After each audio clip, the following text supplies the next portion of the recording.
Live from Minute Maid Park in Houston, Texas, Fox Sports Houston brings you Houston Astros baseball. Tonight it's Game 2 of a 3-game series. The Astros meet the St. Louis Cardinals. Good evening, everybody. Bill Brown and Jim Deshaies. The Cardinals won kind of a crazy game last night, 7-4. Now the Astros go out to win Game 2 of this series, JD. Yeah, the Astros had won 4 in a row. Now they've lost 4 in a row, falling 15 games below 500. Sure could use a win tonight. And they hand the ball to Bud Norris. Brad Mills does, and that's been a winning combination. Bud Norris against the Cardinals in his young career for the year. He's 3-4 with an ERA just a little bit below 4. A winning pitcher last time out in San Diego. Jaime Garcia, just 24 years of age, one of the best left-handers in all of baseball. 6-1, 3.05 his earned run average. He's got a dandy of a changeup. And as the Astros meet the Redbirds, having beaten them only once so far this season, they're hoping to build on what they had been doing offensively until the last few games. Problems hitting with men in scoring position. They'll try to solve that against Garcia, Berkman and company in just a moment.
Astros baseball on Fox Sports Houston is brought to you by the Progressive Insurance Group. For a money-saving car insurance quote, call 1-800-PROGRESSIVE today. And by Southwest Airlines, new Rapid Rewards, unlimited reward seats and no blackout dates. The food is sizzling, and fans are getting that last bite before seeing the first pitch of this game. With the air conditioning pumping at Minute Maid Park.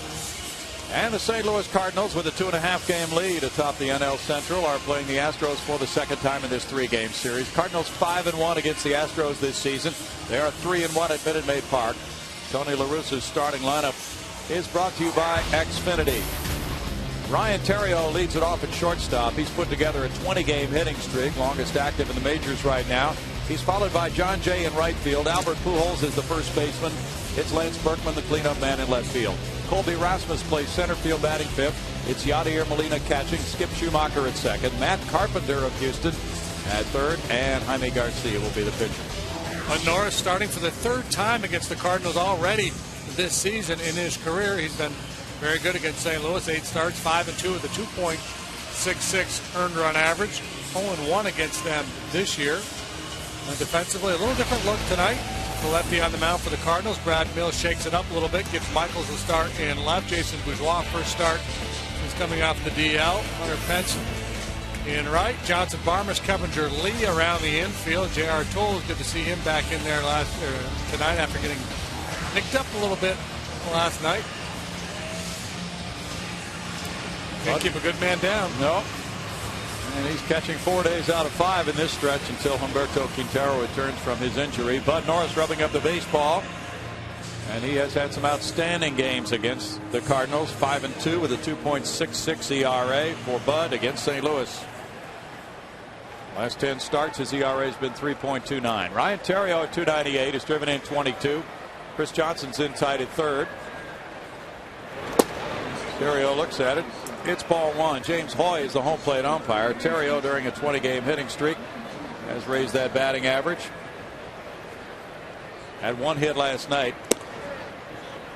And he's ahead 2 balls, no strikes. He's walked a dozen times this season. He got his hit in the 9th inning last night, an RBI double in his 5th at-bat of the game. Play him a little shallow and the other way in the outfield. It's a solid game plan. He gets a lot of base hits to right field. Bud pounding away at that outside corner. Can't get Hoy to call it. Now with Theriot up there, not a power hitter, you're going to just pump one right over the middle. Just couldn't do it. Look at that. Should have been 0-3 before that pitch. 4-pitch walk. Theriot aboard for John Jay now.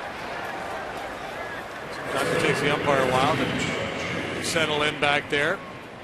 J.R. Toll's just doing a little negotiating right now, saying, hey, James, those are pretty good pitches now. Don't quit on that. John Jay came off the bench to play right field last night. 323 is his average. He has 4 homers, 14 runs batted in for Jay. Alan Craig was injured running into the right field wall for a foul ball in last night's game, so Jay took over and went 0 for 3. John, though, off to an outstanding start to the season after hitting 300 last year and 287 at bats with the Redbirds. Runner going, and that's hit foul. Theriot took off, and he'll go back to first base with an 0-1 count on Jay.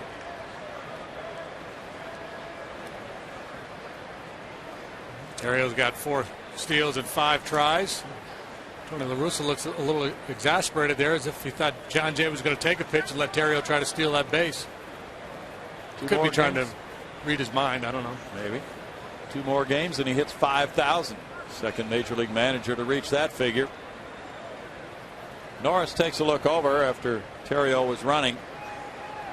Nobody active in all the major sports has managed or coached longer than Tony La Russa. Been the head guy. Bud Norris is 2-1 here at Minute Maid Park this season with a 2.40 ERA in 7 starts here. Been a much better pitcher at home than on the road in the early portion of his major league career. Ground ball, and it's fielded by Keppinger. He gets it to Barmes. Barmes, the throw hitting the runner, looked like. Yeah, it did. And Carlos Lee came off the bag to catch it. That throw hitting Theriot. Theriot looks at his left hand. So it's a 4-6 force out on Theriot, and Jay reaches. And nice play by Keppinger, and he gets it quickly to Barmes. And Theriot staying up a good long while, trying to provide a hindrance there for Barmes turning the double play. Let's see if we get a good look at it here. Yeah, that left hand. And Barmes dropping down a little bit to get him down. The guy coming in high. Drop that arm angle a little bit. Late slide. And scary moment for Theriot. He's back getting attention on the bench with Albert Pujols batting. Pujols has homered in 4 straight games. 5 homers in those 4 games. Strike 1 to Albert with 14 homers, 39 in, and a 278 average.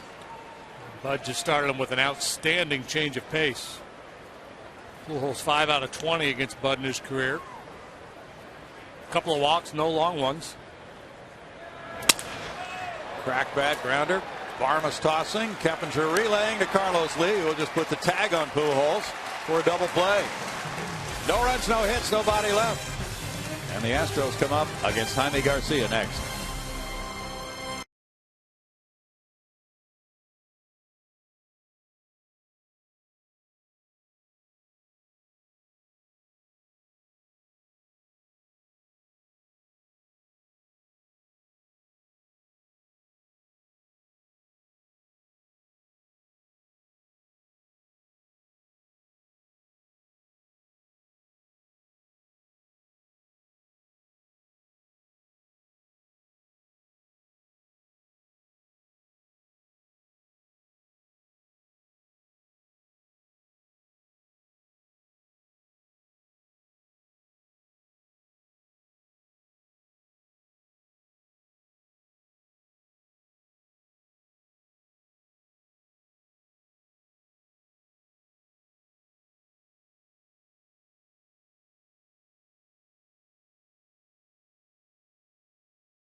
Bumped up to the number 2 spot in the lineup. He's at second base with Hunter Pence in right field. Hunter's on an 18-game hitting streak. Carlos leads the cleanup man at first base tonight with an all right-handed hitting lineup, including left fielder Jason Michaels, third baseman Chris Johnson, shortstop Clint Barmas, catcher J.R. Tolles, and pitcher Bud Norris. Garcia last time out, 8 innings of 4-hit, 1-run baseball, walked 1, struck out 8. That in a defeat over the Chicago Cubs. In a win, rather, over the Cubs. In his previous start, he allowed 11 earned runs in 3 1/3 in Colorado. And the only real blemish on his record this year, he has been outstanding. Jason Bourgeois has been out with a strained oblique. Just returned to the Astros in San Diego a few days ago, leading off and taking strike 1 with a .393 average. No homers, 7 runs batted in for Jason. 0 for 1 last night. It's a 1-ball, 1-strike count. Garcia features an excellent changeup and curveball. He'll cut his fastball in sometimes on right-handed hitters. He's not an overpowering guy. He really knows how to pitch. He's got a nice assortment of pitches. And, that's why, even though it is an all right-handed lineup for the Astros tonight, it doesn't really present that much of a problem for Garcia because of the changeup. Right-handed hitters hitting just .237 against him. Lefties .242. As you look at the breakdown. Bounced over the third baseman, fair ball up the left field line. It kicks out a little bit. Lance Berkman has to come in for it, and that's a bouncing double for Jason Bourgeois, his 4th. Just a high chopper right over Carpenter's head. Good start for the Astros. That's what speed does. It draws that third baseman in. Decreases his range. You get away with a ball like that, and it's a leadoff double. The Astros frustrated all night long last night. Left a lot of men on base. A lot of opportunities went by the boards. It would be nice to cash this one in here. Bourgeois at second, drawing some attention from Terrio as Keppinger bats. And Keppinger looks at strike 1, a .300 hitter with 1 homer, 5 runs batted in, back in that number 2 spot in the lineup tonight after hitting 5th for several games. This is his 10th start in the last 12 games since he returned from the disabled list on May 27th.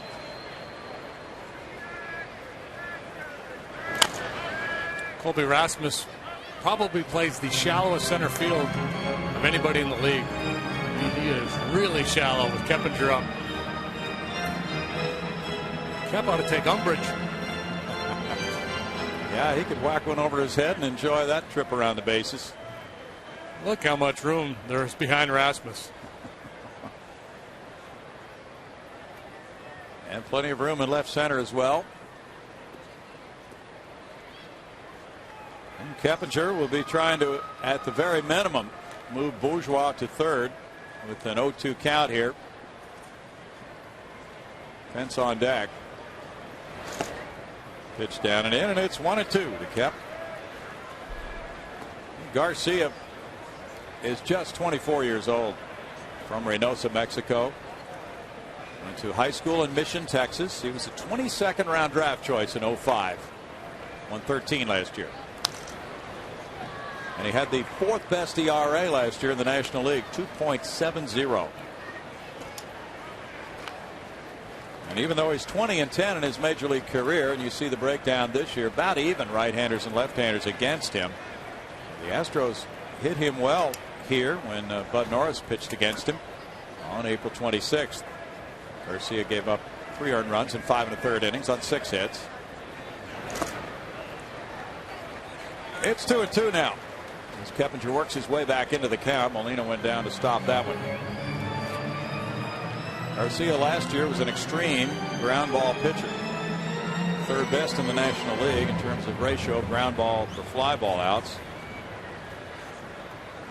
And he comes into this with a 6-1 record. 1.7 ratio this year. Ground ball to short. Bourgeois can't advance. Theriot takes care of out number 1. Nice read there by Jason Bourgeois. Let's take a look at the Cardinals defensively. We mentioned how shallow Rasmus was out there in center. Jays in right, Berkman in left. Matt Carpenter gets a start at third base. He's a Houston guy, Elkins High School, and then on to TCU. Theriot, Schumacher, Pools round out the infield. Yadier Molina behind the dish. Hunter Pence. This is a good matchup right now with Hunter on an 18-game hitting streak, hitting .313. Fans watching Hunter, who has 8 homers and 44 runs batted in, go to work against Garcia. And it's ball 1 to Hunter. You know, and I mentioned Jason Bourgeois with a good base running decision not to go there, and it looks like a very easy play, and that's what you're taught to do if the ball's in front of you, stay put. But guys with Bourgeois' speed, sometimes they think they can outrun the ball and they get a little overly anxious. True. Hunter had a couple of hits last night in 4 at-bats. Chops this one to third. Carpenter with the throw across to Pujols, and Bourgeois takes third, but it's out number 2. And this is something that Hunter's been able to avoid during this hot stretch, rolling over on balls, pulling them on the ground to the third base side. One of his base hits last night was a little slow roller out in front of the plate, and the other one was a soft ground ball, a little bouncing ball through the hole on the right side. So he didn't really hit the ball all that hard last night, but he was able to pick up a couple of knocks. Sometimes you need a night like that to keep a hitting streak alive. Carlos Lee at .262 with 5 homers has driven in 31. He hit a homer last night, going 2 for 3. 2-run shot in the first inning. He can duplicate that here. He takes ball 1. Garcia's numbers, as Brownie mentioned last year, 13-8 with a .270 ERA, and a lot of other years would have been good enough for the Rookie of the Year award. But man, there were so many good young players last season. It's 1-1. Posey, of course, Strasburg, he was the leading candidate before he got hurt. Now Jason Hayward's in a little bit of hot water with Chipper Jones. Interesting. Chipper calling him out for not playing hurt. He has to make some change and need to be out there anyway. Floats in for a strike, and it's 1-2.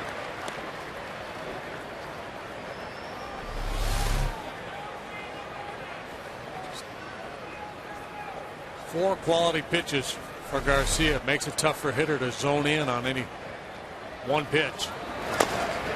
Little tap rolls up the line, but foul.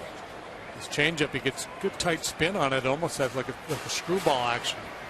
We see a lot of lefties over the years with a good changeup, and the ball will kind of fade away from the right-handed hitter, or just kind of hover there and then drift out of the zone. But his real good tailing action.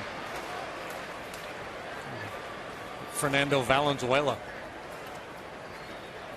Garcia lost his only career decision against the Astros. That was last year. It's 2-2, so he's 0-1 with a 6.10 ERA and 2 starts in his career against Houston. Carlos Lee's hit .323 in his last 16 games. Jason Michaels on deck. Now he's worked the count full. Now that 3.05 ERA certainly shot sky high with the game in Colorado you talked about, and he was left in to throw about 100 pitches in roughly 3 innings in that game. He really got torched, but bounced back nicely in the game you talked about last time against the Cubs. That's a walk. And it's Jason Michaels. And Carlos doesn't walk much. Garcia had made a pitch closer to the plate. Carlos probably would have been hacking with that RBI out there on third base. That's a situation where an RBI guy wants to swing the bat. That one not even close. J-Mike with a 146 average, 1 homer, 2 runs batted in. Hit the home run on the last road trip in Chicago. He took it out to right field. And now as he tries to get going here with runners at the corners, he has Chris Johnson on deck. Taking upstairs, ball 1. Carlos has walked 3 times so far. Cardinals coming to town last night.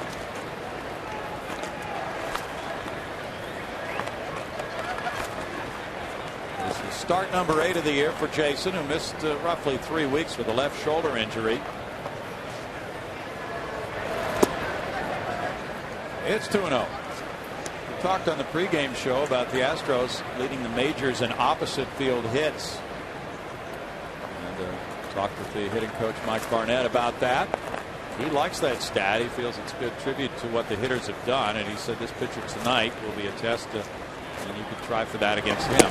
You're a right-handed batter.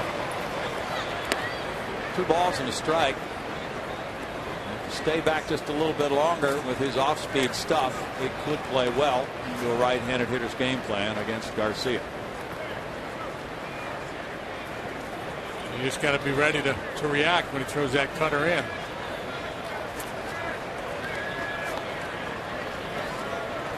Yeah, I asked him about that. I said, well, what if they try to jam me? He said, well, that's when you react. And he said it's actually easier to react on a pitch down and in like that if you're looking for something out over the plate than it is to go the other way with it. I tell you, look away, react in, look for the ball away, and just trust that you can be quick enough to get to the ball in. Now Michaels has a 3-1 count. And, a hitter, and a lot of hitting coaches talk a lot about have a plan. When you go to the plate, have a plan. So hitters will tell you a lot of times they're going up there and maybe they're looking for a certain pitch, or a lot of times they're just looking for a location. I'm going to look away, until you get 2 strikes. On the 2 strikes, you've got to be able to be willing to swing at anything in the zone. Michaels in the air to right field. Brings in John Jay. And Garcia is off the hook in the first inning. Runner stranded at first and third, and no score.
1969 PFC, Larry Durker on a 24-hour pass from the military defeats Steve Carlton 2-1 in 11 innings, going the distance and driving in the winning run in the 11th. Well done, Private.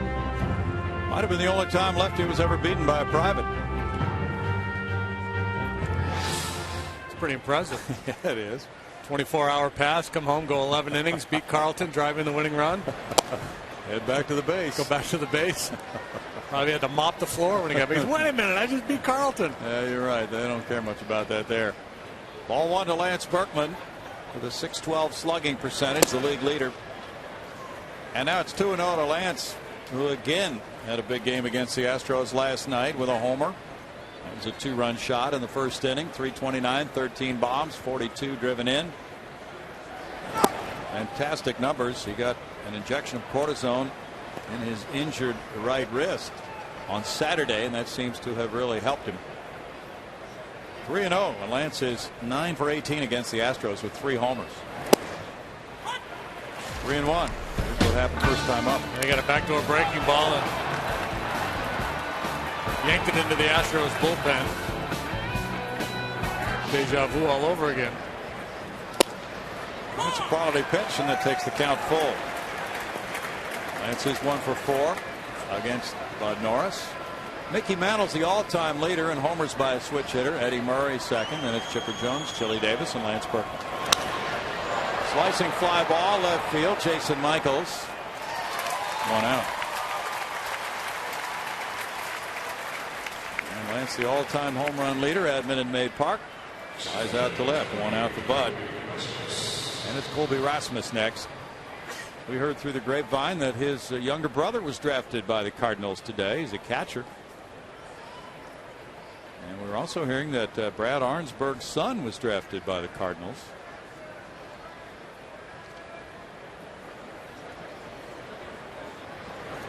Rasmus looks at it. It's ball 1 to Colby. 269, 5 homers, 26 runs batted in. He's walked 34 times. That's 4th best in the National League. Colby 1 for 5 last night. It's on the edge for a strike, and it's 1-1. Congratulations to Arnie and his son. They were just on the road trip. Son's a catcher, big kid.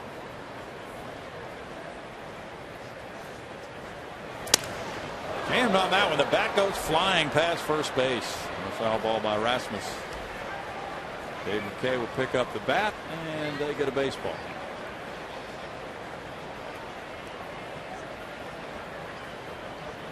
That's Colin Waters. Barry Waters' son, the Astros traveling secretary, serving as the bat boy for the Redbirds.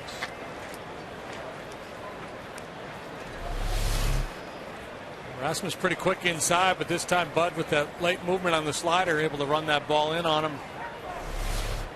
Shatter his shillelagh. Fly ball out toward Hunter Pence in right field. And that's 2 outs for Bud Norris. Bud last time out got good run support. He was able to parlay that into a win over the San Diego Padres 7-4. Gave up 4 runs in 6 innings. Threw 111 pitches. He's among the top strikeout pitchers, 5th among National League starters, averaging 9.25 strikeouts per 9 innings. Yadier Molina's next. Molina slices one out of play. Molina has the 6th best batting average in the league, 319. He has 3 homers. He's driven in 24 runs. Molina went 1 for 4 last night. He's on a 4-game hitting streak. He and Brian McCann, the only major league catchers to hit 300 or more to this point of this season. 0-2. Disappearing slider, inducing a fairly feeble swing. Yeah, Joe Mauer's been hurt all year, hasn't he? Normally he'd be up there with those guys. True. Chopper to third. Chris Johnson takes care of it. And the Cardinals have sent only 6 men to the plate through the first 2 innings. It's 0-0.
On Jaime Garcia. At home, he is outstanding. 4-0 with a 0.46 ERA. On the road, recalling that stat JD gave you about the Colorado game, 2-1 with a 5.73 ERA. Yeah, I think if you discount that Rockies game, his road numbers are going to be very good as well. 3 1/3, 11 earnings. That's going to jump up that ERA significantly. Been there, done that. Chris Johnson leads it off, home second inning. Let's go with that theme of opposite field hitting. CJ was talking about that very thing before the game. He did that last night on his RBI double in the 9th inning. He went 2 for 4 and had a walk. And 227 is his current average. He's driven in 28. And he said he would be looking for that opportunity again tonight. A couple times here in the last week, he's hit doubles into the right field corner, and they haven't really sliced very much. He said, well, that's because I used that opposite field approach and stayed back and hit the ball hard. I wasn't out in front of it, which gives you more of a slice on it. This one he drives to left center field. A high flyer for CJ. He bangs one a long way to left center, and he'll get into second base and jam on the brakes there with a double. It's his 11th two-base hit. Well, here we go again. Leadoff double in the first. Not able to get it home. If we don't get this one around, the frustration will continue to grow. Great swing of the bat there on a Garcia changeup. Talking about that off-field approach. I mean, there's no more value in an off-field hit than there is on a ball that's forward, but it's the approach. It's looking to go the other way, staying back longer. And Mike Barnett is excited about it. He likes the approach of his hitters. And then you can do that if you're out in front a little bit. Still could be a very positive result. Clint Barmas will try to get him around. He takes strike one. 226, 3 homers, 7 runs batted in for Clint. You know, and if you're a power hitter that pulls the ball, you have pull power, then you're looking to try to pull the ball. And the Astros just don't have many hitters that fit that description. Carlos Lee would be one. Barmas was pretty much a pull hitter. Think back to Glenn Davis way back in the day. Glenn used to be very adept at going out and hooking balls, pulling balls out away from him. He was big and strong and had that kind of a stroke. And he was paid to hit home runs, to drive the ball out of the ballpark. And not many guys were going to go oppo in the dome. No. It's 2-1 to Clint. Last night he batted second. He was 0 for 5. Had a good road trip, though. Hitting .290. 9 hits and 31 at bats with a couple of homers for Clint. Stretch brought to you by Steele. Popped up. 2 holes over.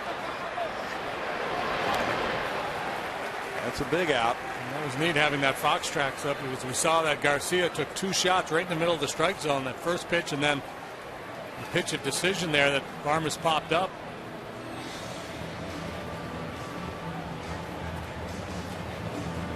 J.R. Tolles with 3 homers, 9 runs batted in, a 194 average.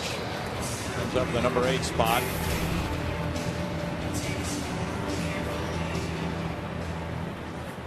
He started 47 games in 08. This is his 28th start this year. Takes a look at it, and it's ball 1.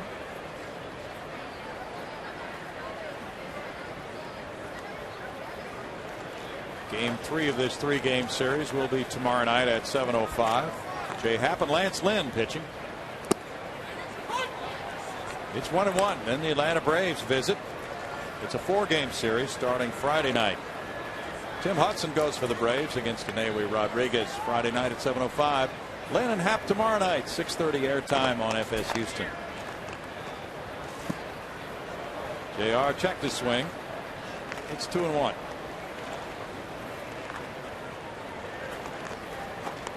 Rockies and Padres are tied 3-3, bottom of the 6th inning. Todd Helton hit his 8th homer. The Padres have called up their first base phenom from AAA. Rizzo kid? Yeah, Anthony Rizzo. And the deal with the Red Sox for Gonzalez. He has huge numbers down in AAA, or had, now that he's a Grande Leaguer. 2 balls, 2 strikes. 15 or 16 home runs, 60 RBI, something like that. He is not in the lineup tonight. Cantu is playing first base. But Brad Hopp is playing right field tonight. Toles is down on strike, so Garcia, after the leadoff double, gets the next two and now faces Norris. First strikeout for Garcia. That's why that off-field approach would be so good, just to stay back a little bit longer, try to handle that changeup. Norris has 2 hits and 20 at bats, a 100 average. He's driven in 3.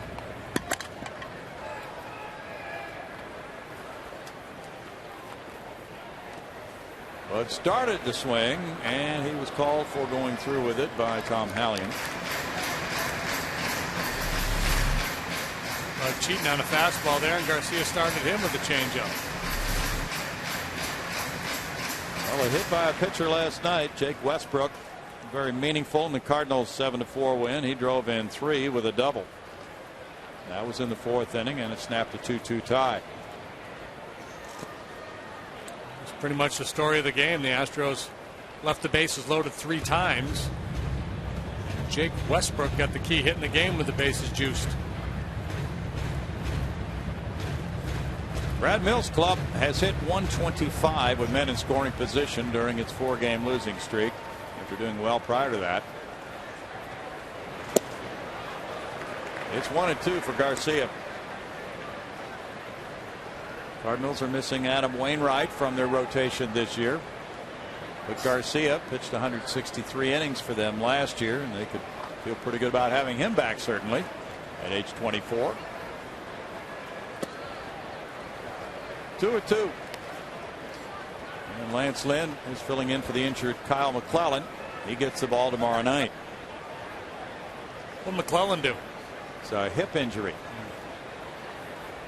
Last night, 1 for 12 with runners in scoring position for the Astros. Now 3-2.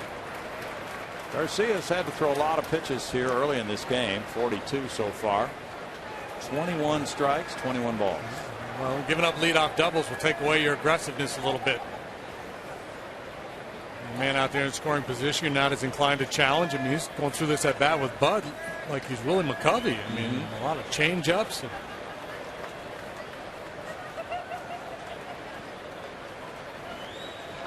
Garcia's pitched 2 shutouts this year.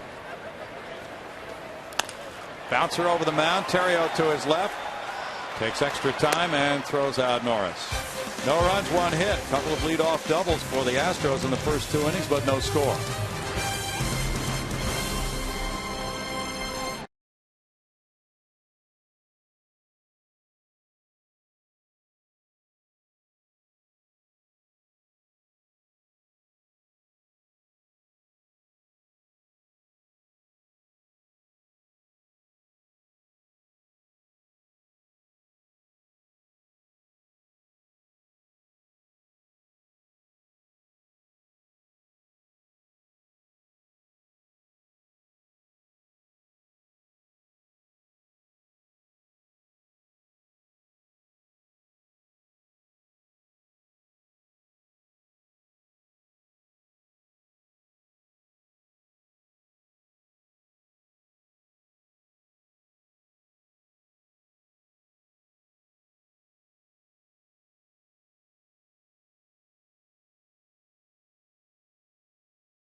The Astros or Cardinals as we head to the 3rd.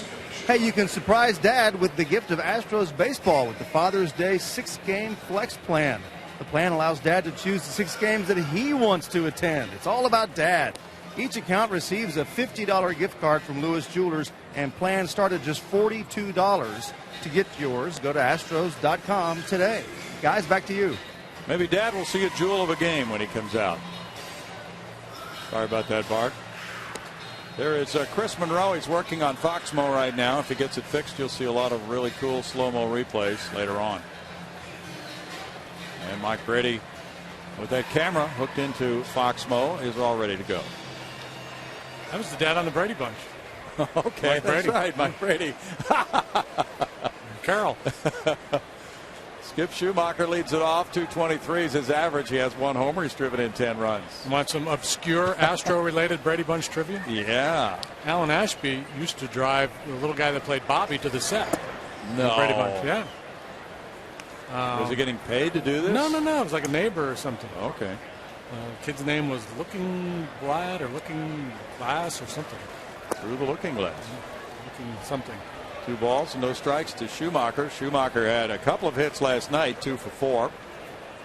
He had been out with a tricep injury on the disabled list. Carpenter on deck, then the pitcher spot. Norris throws a fastball and it's in for a strike. 2-1 for Bud. I got that stupid theme song stuck in my head now.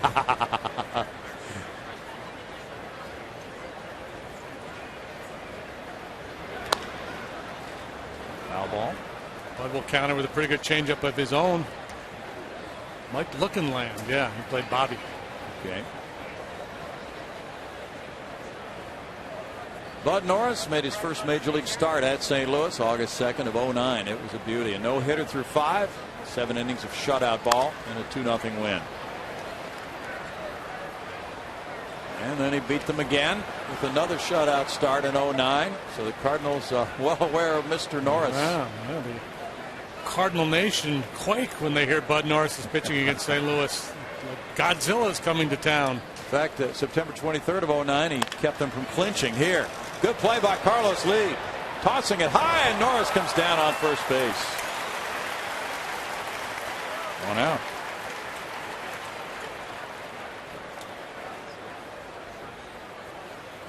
Good glove work there by El Caballo. Nice athletic play by Bud to handle that high toss. We'll look at it right here. Schumacher scooting down the line. Bud goes up, and boy, that's dangerous. Yep. You don't get to squarely on that bag. You could easily roll an ankle. You get the runner right behind you there. Chance that he'll run right up your back. Now Carpenter. Not only did he attend Elkins High School and played with James Loney on that outstanding team, but his father was the coach. He's hitting 100. And as JD mentioned, going on to TCU. Matt actually was born in Galveston. It's 1-1. He's starting at third for the 3rd time this season. 13th round draft choice of the Redbirds in 09. He was 0 for 1 in last night's game. Listed at 6'3". Fly ball left. Jason Michaels. 2 outs. And Norris won his first 4 starts against the Cardinals. Gave up a total of 1 earned run in those 4 starts before they beat him here at Houston July 9th of last year. And he got another win against them late last year at St. Louis. He got a no decision when he faced off against Garcia here this season, April 26th. They gave up 3 runs in 6 innings, but they were all unearned. Now Garcia. Yeah, last time against him in that road trip in St. Louis, middle of May, he gave up 5 runs in 5 innings and did not throw the ball particularly well. That's only the really one bad start he's had against St. Louis. He ran into a 4-run 3rd inning in that game. But the Cardinals are a very potent team. An explosive bunch, leading the league in several offensive departments. 2-1. And tonight's game has some closer undertones for Tony La Russa after he used Salas for 2 innings last night, getting a save from him. 2-2, and Tony said in one of the quotes that he might have burned him for the next 2 games. But he brought him in with 2 men on, nobody out in the 8th inning, and got 6 outs from Fernando Salas. Now 3-2 to Garcia. Well, and I think more relief pitchers should be used in that fashion. You know, if the guy at the end is supposedly your best guy, why not bring him into more critical situations? Yeah, it's true. You don't know if you're going to need him the next day or so. You've got a very winnable game there that could get away from you. I mean, I would argue, you know, you should have 2 or 3 guys that you consider your late inning guys, and depending on the matchup and who's at the plate and the situation, that's the guy you go to. I don't care if it's the 7th inning and a couple of guys are on. Backhanded Carlos. Nice little short hop play. And the Cardinals have sent 9 to the plate in the first 3 innings. They have only a walk, and it's no score.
Burger, just like you like it. By AT&T, rethink possible. And by Steel, for dependable trimmers and lightweight blowers, visit steeldealers.com. Give well wishes to Greg Lucas tonight. Greg under the weather, and we hope he can return to his usual post tomorrow night. Greg, 80% of Greg Lucas is better than most of the guys in this league. You need to be out here. That's right. Greg, give us 100% of your 80%. Plenty of us up here under the weather. We've got a hangnail. Got a little too much sun this afternoon. Jason Bourgeois double to open the game for the Astros, and then he was stranded at third. He takes ball 1. Michael Bourne getting a rare night off against the lefty Garcia. Red Wallace getting a night off. Astros, they need a leadoff triple here. A leadoff double didn't work. They tried it twice. Bourgeois is just the man.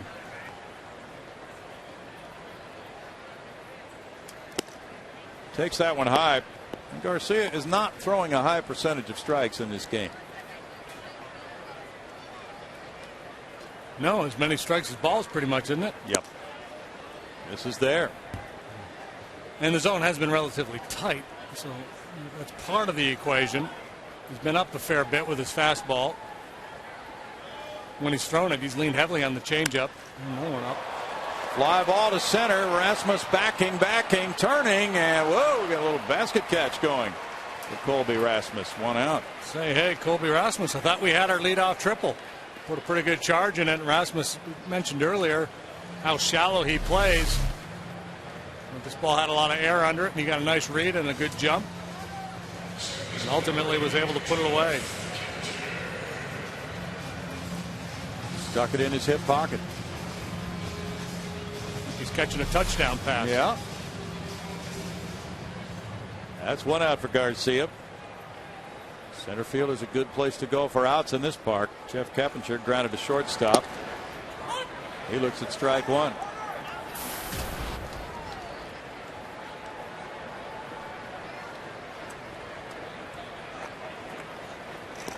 Bouncing it up there.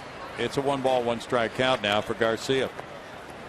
Garcia has a good ratio of walks to strikeouts this season. Struggling somewhat, though, early in this game. 50 pitches, 25 of each.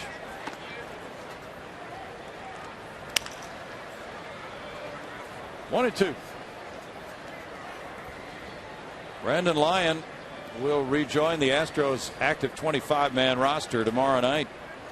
He'll have a few appearances before he is moved back into the closer's role by Brad Mills.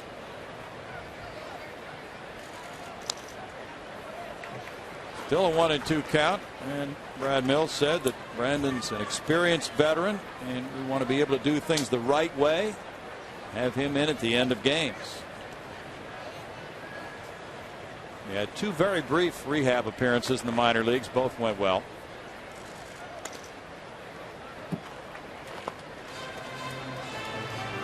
Still 1-2 on Keppinger. 258 is his career average against the Redbirds.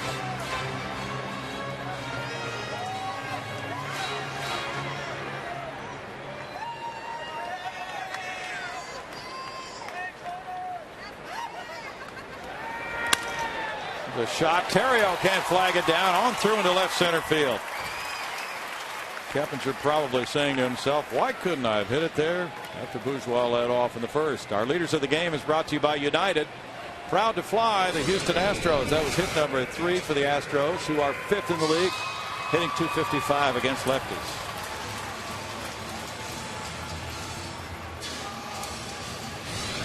There have been 8 at-bats with at least 5 pitches for Astros hitters against Garcia. Hunter Pence did not have one of those. He grounded out on a 1-0 count to third base in the first inning.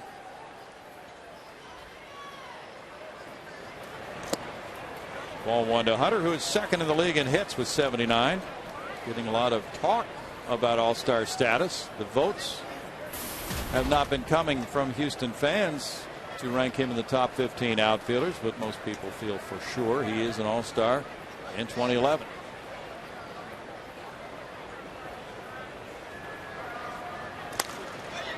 Every team has to be represented. Hunter clearly has been the Astros' best player. Now, sometimes it comes down to how the manager of the all-star team wants that roster to fit together. And every year there are deserving guys that get left home. Yeah, that's true. That makeup of the roster sometimes costs some very deserving players spots on the all-star roster. Carlos Lee on deck with a 1-1 count.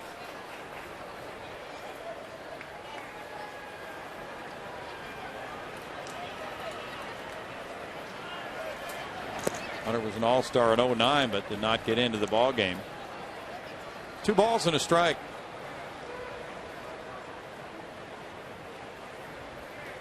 The conclusion of the draft came this afternoon. General Manager Ed Wade and assistant to the general manager Bobby Heck talked with media. High and foul left field line. Let's see if it's playable. It is not for Carpenter. 2-2. 50 rounds in that major league draft. What they call the first year player draft, yes. I believe is what they call it now. Ed Wade was explaining, he's there with David Gottfried, that the Astros strategy remained to take the best athlete available. He said, of our top 120 ranked players, we drafted 10 of them. He thought that was a pretty good take, where they had them ranked on their board. And 50 draft picks, 30 to 35 will likely get signed. Here's the breakdown. 18 right-handed pitchers, 6 lefties, 10 infielders, 13 outfielders, 3 backstops. Stands to reason you take more pitchers. You have a lot more pitchers on your team. Right. And pitching depth marked this year's draft. Runner takes off and it's tapped foul by Hunter with Keppinger going on the pitch. Still a 2-2 count. Looking at the National League outfielders, just looking at some statistics, and if you talk about OPS, on base plus slugging, Hunter ranks 9th in the National League. RBI among outfielders, he's right up there near the top. He's 3rd behind just Kemp and Jay Bruce.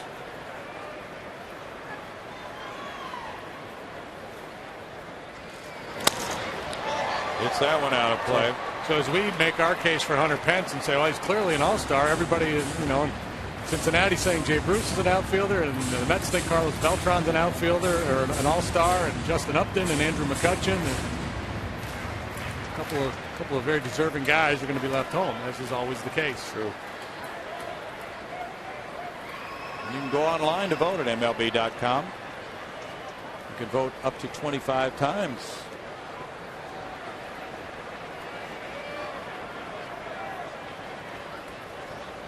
Bobby Heck pointed out the Astros have about 45 players in extended spring training right now. Some of those will be going out to start with teams when those short season leagues start to help stock those clubs.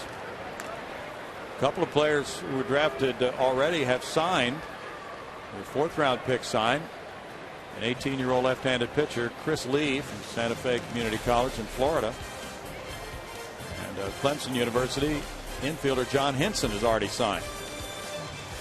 Well, maybe John Henson one day will be an all-star. Maybe. There they are. The vote leaders. Now Hunter is back into that syndrome again of hitting the top part of the baseball, dribbling it foul, but he's at least making some contact, staying alive, and he's seen 8 pitches in this at bat.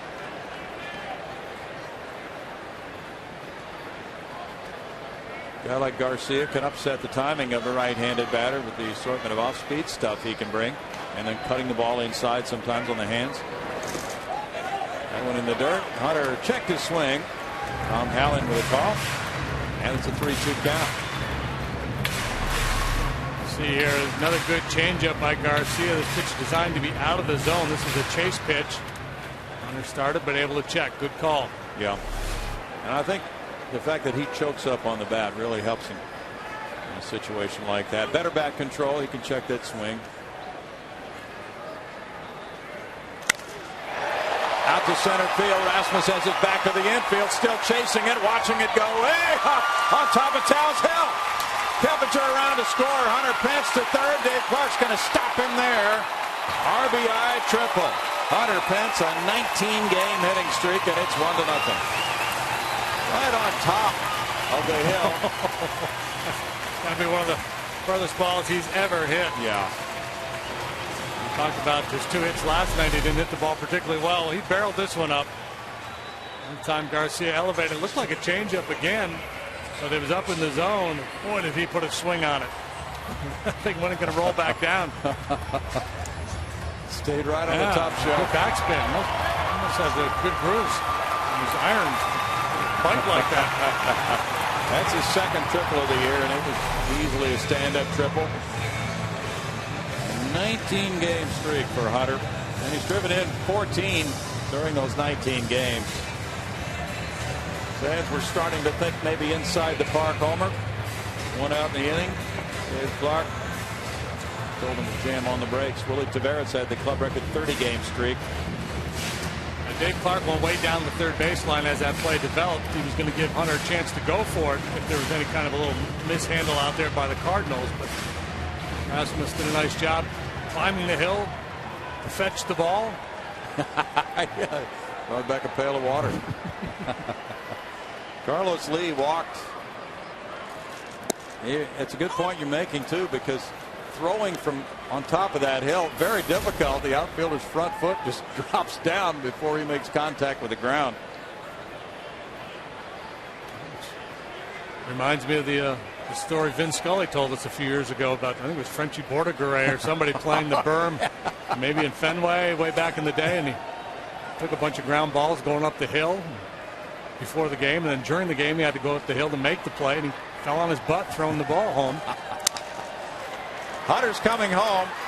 Terrio will throw out Carlos, but run number 2 scores. And the RBI is the 32nd of the year. Astros getting the fleet-footed outfielder home for the second run of the inning.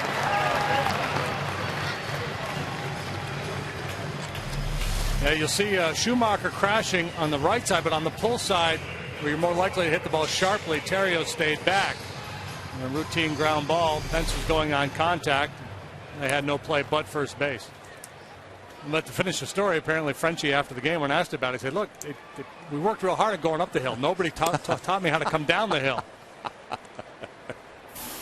Ball one to Jason Michaels, who hit a fly ball to right first time up.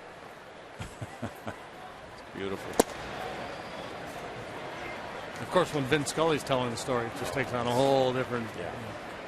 He does know how to tell a story. One of the very best at that. J. Mike with a ground ball. Backhanded, but no play. Terrio couldn't control it, and Michaels winds up with a hit. Number 3 of the inning for the Astros. Still looking for more with Chris Johnson following now.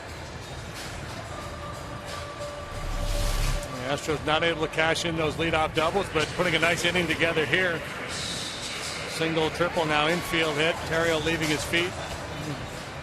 In so doing, even if he gloves this, he's not going to have a chance at Michaels. Johnson ripped a double to left center earlier. Ball one inside as he jackknifes. That's what Garcia can do. He can get that right-handed hitter thinking in and then work away with the off-speed stuff.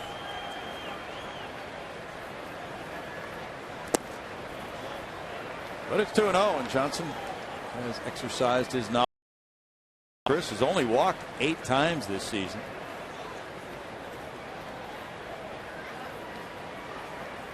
He was talking about last year when he hit the ball well to right and right center.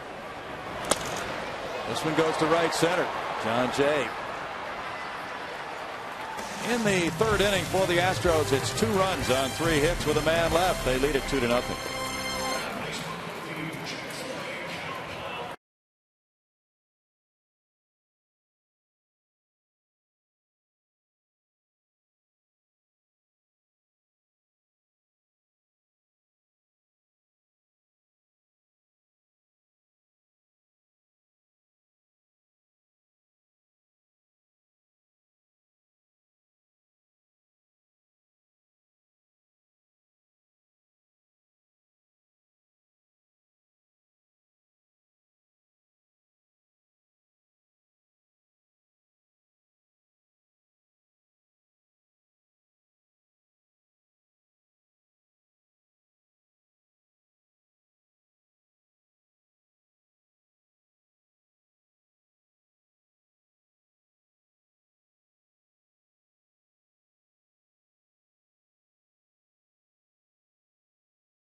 Showing you a play at second base. Clint Barmas trying to turn a double play on a ball hit by John Jay to Jeff Keppinger.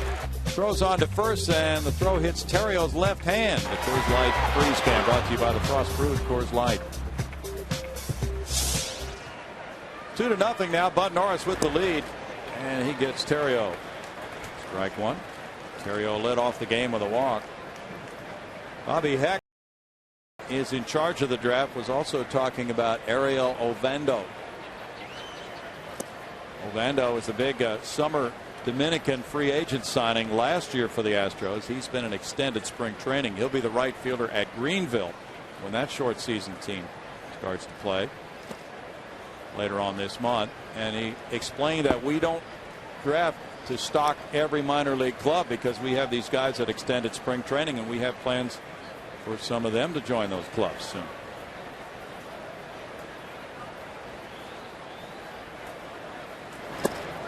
You know, a lot of people look at that draft and they try to do their projections for the major league club, but keeping in mind every organization has to stock 6 or 7 minor league teams, whether those players are ever going to make the big leagues or not.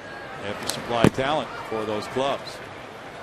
So a lot of the kids drafted in the later rounds are thought of as just fill-in guys, roster fillers, and probably not the nicest term.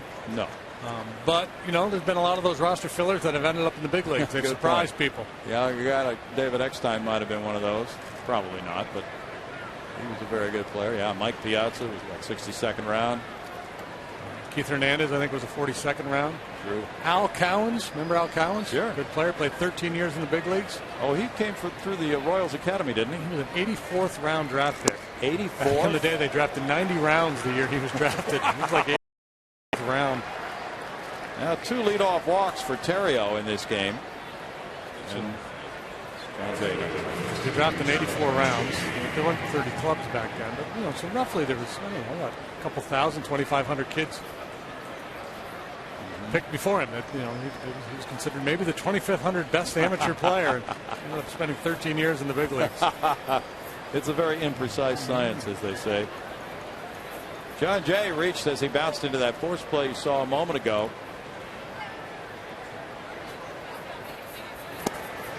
There's strike one to Jay.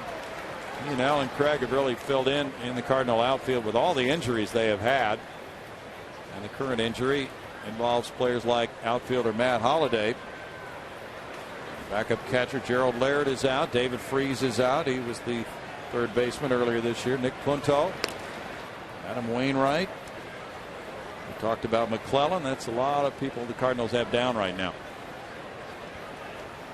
Terrio, not a speed demon, but he's capable of stealing a bag.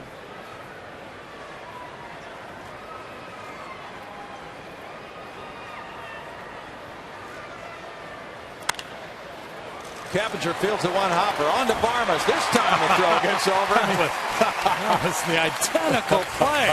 We got to roll those 2 plays together. That was incredible. Terrio hit the dirt way before second base. And he went in left hand low this time. 4-6-3. I mean, it's incredible how similar the play was. Look at that left hand. Almost put it in his back pocket. Can't blame him. That hand's got to be barking at him right now. And it's Pujols batting. He grounded into the double play earlier. Last night, Albert hit his 41st career homer against the Astros.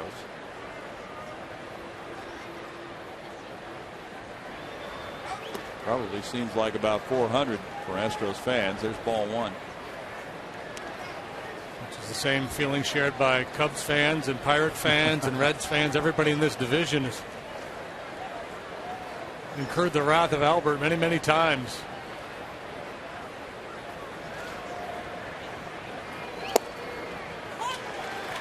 It's a 1-ball, 1-strike count. He went more than 100 at bats earlier this season between home runs, 105.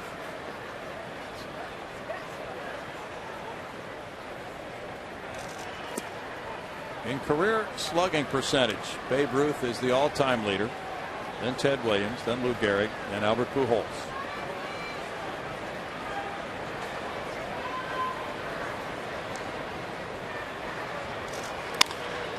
Ground ball, Chris Johnson.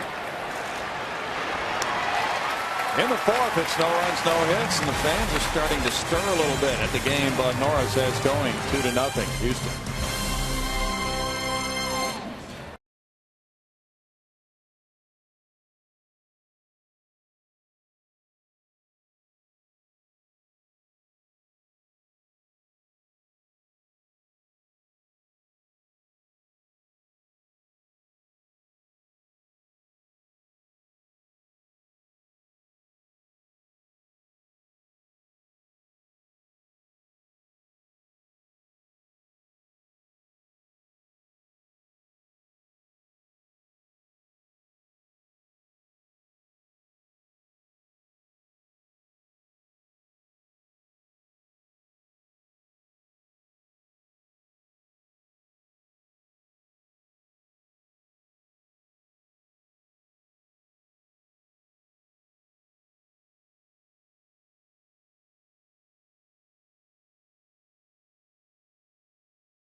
support youth baseball leagues in your local community. And if you'd like to learn more about Chevy youth baseball programs, you need to go to youthsportswired.com. They've got all the information there. Guys, back to you. Thank you, Bart. Clint Barma swings at one, and there's strike one as he leads off the fourth inning. He fouled out to first in the second inning. See a little girl with a pink glove? She is well coordinated tonight. Pink glove, pink cap.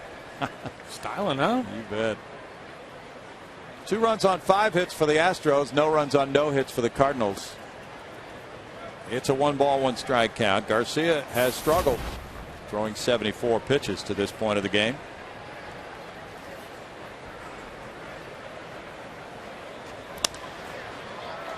Fly ball to right. John Jay moves in. That's 1 out. AT&T has some trivia for us. Since the draft began in 1965, what Astro pitchers drafted in the first round have the most Major League Baseball wins and saves?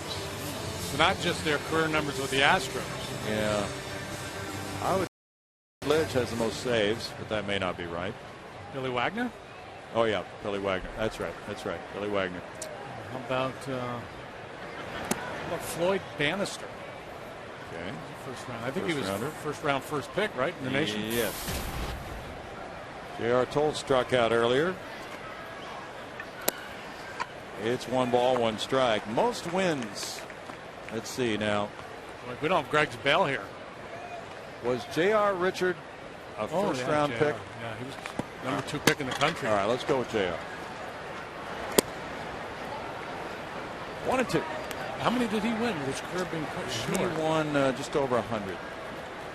No, Floyd Bannister is the guy. Hey, Mr. Sweepy returns. Bouncer third.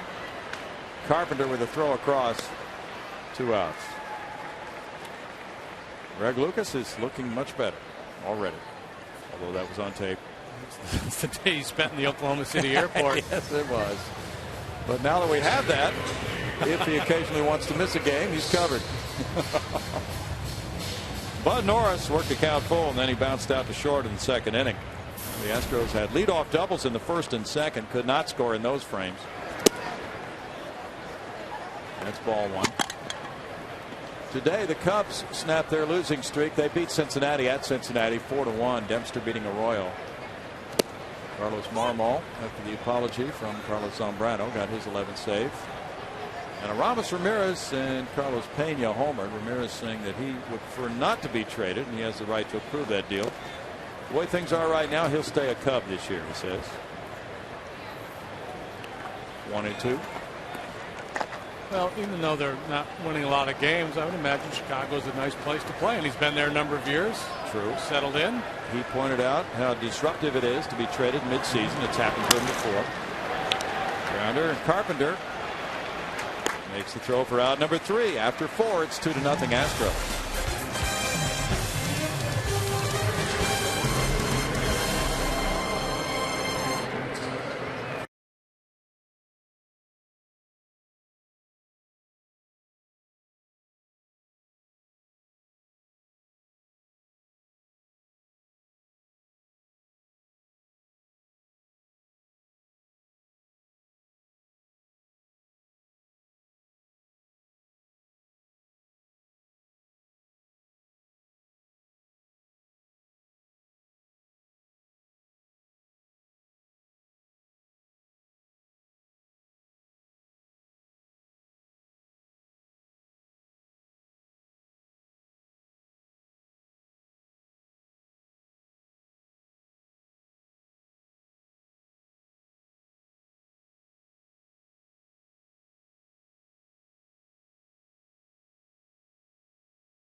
Watch the Astros build a 2-0 lead through 4. Cardinals have hit into 2 double plays. And Terrio has walked both times leading off the first and fourth innings. Double plays have followed. Pujols hit into 1 in the first. Jay hit into 1 in the fourth. So that's a clean pitching line except for the couple of walks. But no strikeouts, and that's unusual for Bud through 4. Yeah, it really is. An atypical outing for Bud. Not overpowering, but certainly effective. Hitless to this point. He has faced the minimum. Walking the leadoff man, turning it into a double play is a pretty solid strategy tonight. He's had 9 ground ball outs in the game. Lance Berkman leads it off in the 5th inning. He worked the count to 3-2 and then hit a fly ball to left.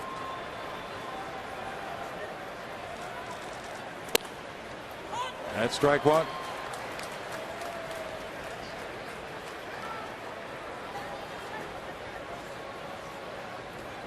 And it's not that ball was up and in. It was a little bit up, a little bit in, but on the plate.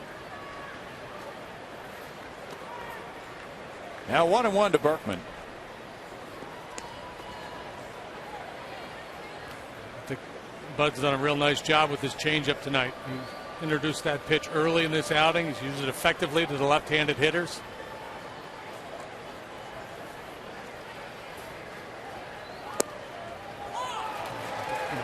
Scouting report on Bud is he's a power arm. He's a strikeout guy with a mid-90s fastball and a hard slider. And now that he's able to use that changeup, he's also got that floating around in their minds. They have to consider that as well.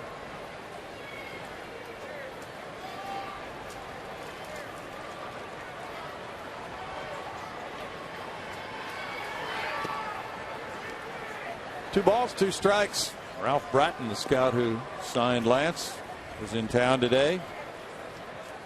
He said that he called Lance and they talked about playing left field, knowing that Jeff Bagwell was the first baseman when Lance got drafted from Rice University in '97.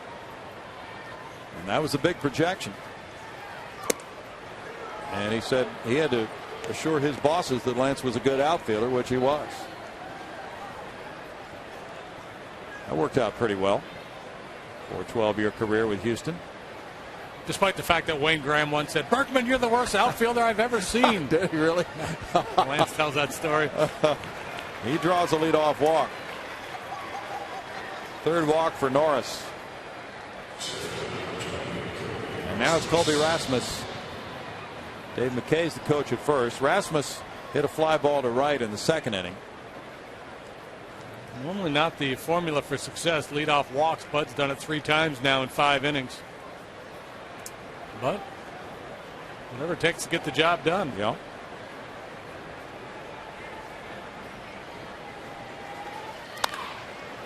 In the air, and shortstop Clint Barmas looks out to Jason Michaels, who comes in from left.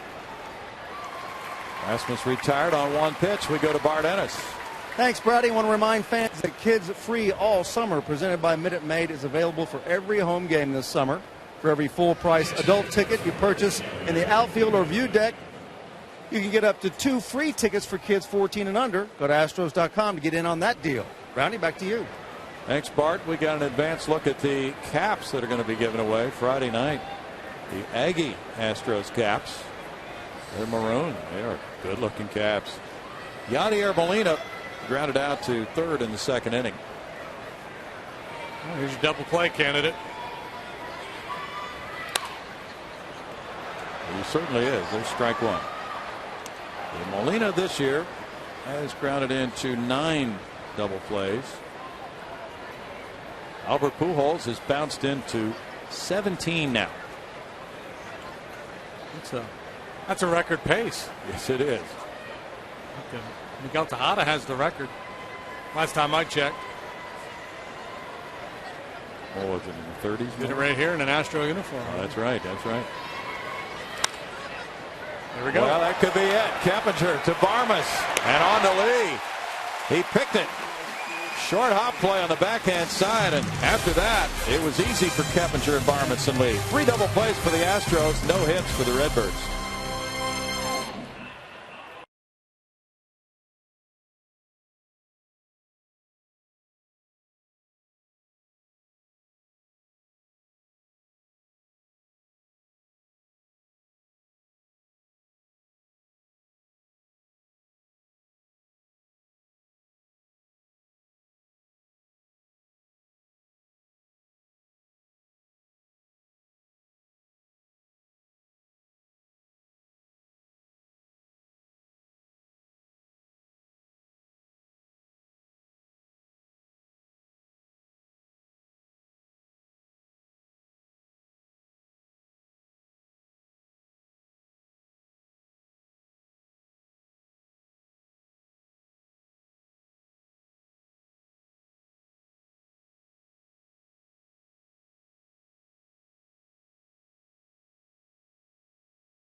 In the fifth, time for our progressive fan of the game, and today it's Tim Timmerman, longtime Houstonian and Astros fan. Back in the second inning, Colby Rasmus smoked a foul ball up here. There have been a lot of foul balls hit up here tonight for some reason, and Tim was blinded by the sun and managed to make a play anyway. Describe the action for us, Tim.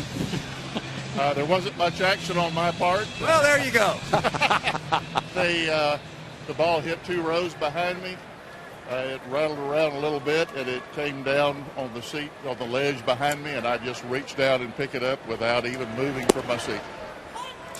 Wow. There you go. See, it's better. I mean, he was looking right into the sun. Yeah. From where I was sitting, Tim and his lovely wife were looking right into the sun. You don't want to see a foul ball headed toward a section when everybody in that section is squinting. There's Carpenter diving and throwing on Bourgeois, safe at first. Albert Pujols is going after the umpire. And now he stops.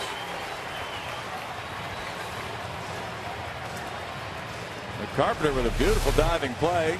Couldn't get the speedy Bourgeois. Bourgeois looking another bit for a double down the line. Very similar to the ball he hit in the first inning. For a double, this time Carpenter able to elevate and cut it off. Didn't have quite the height as the previous one.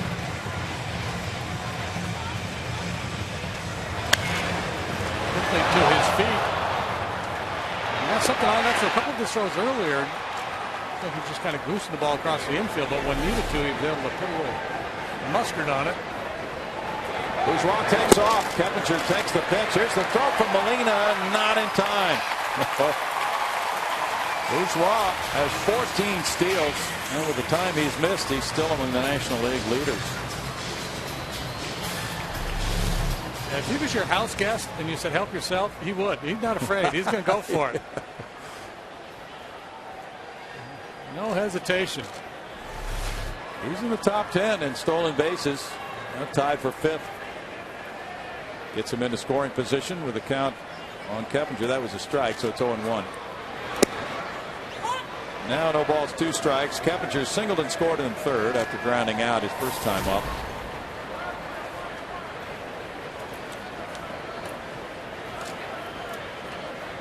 Pujols just about even with the bag at first and off the line.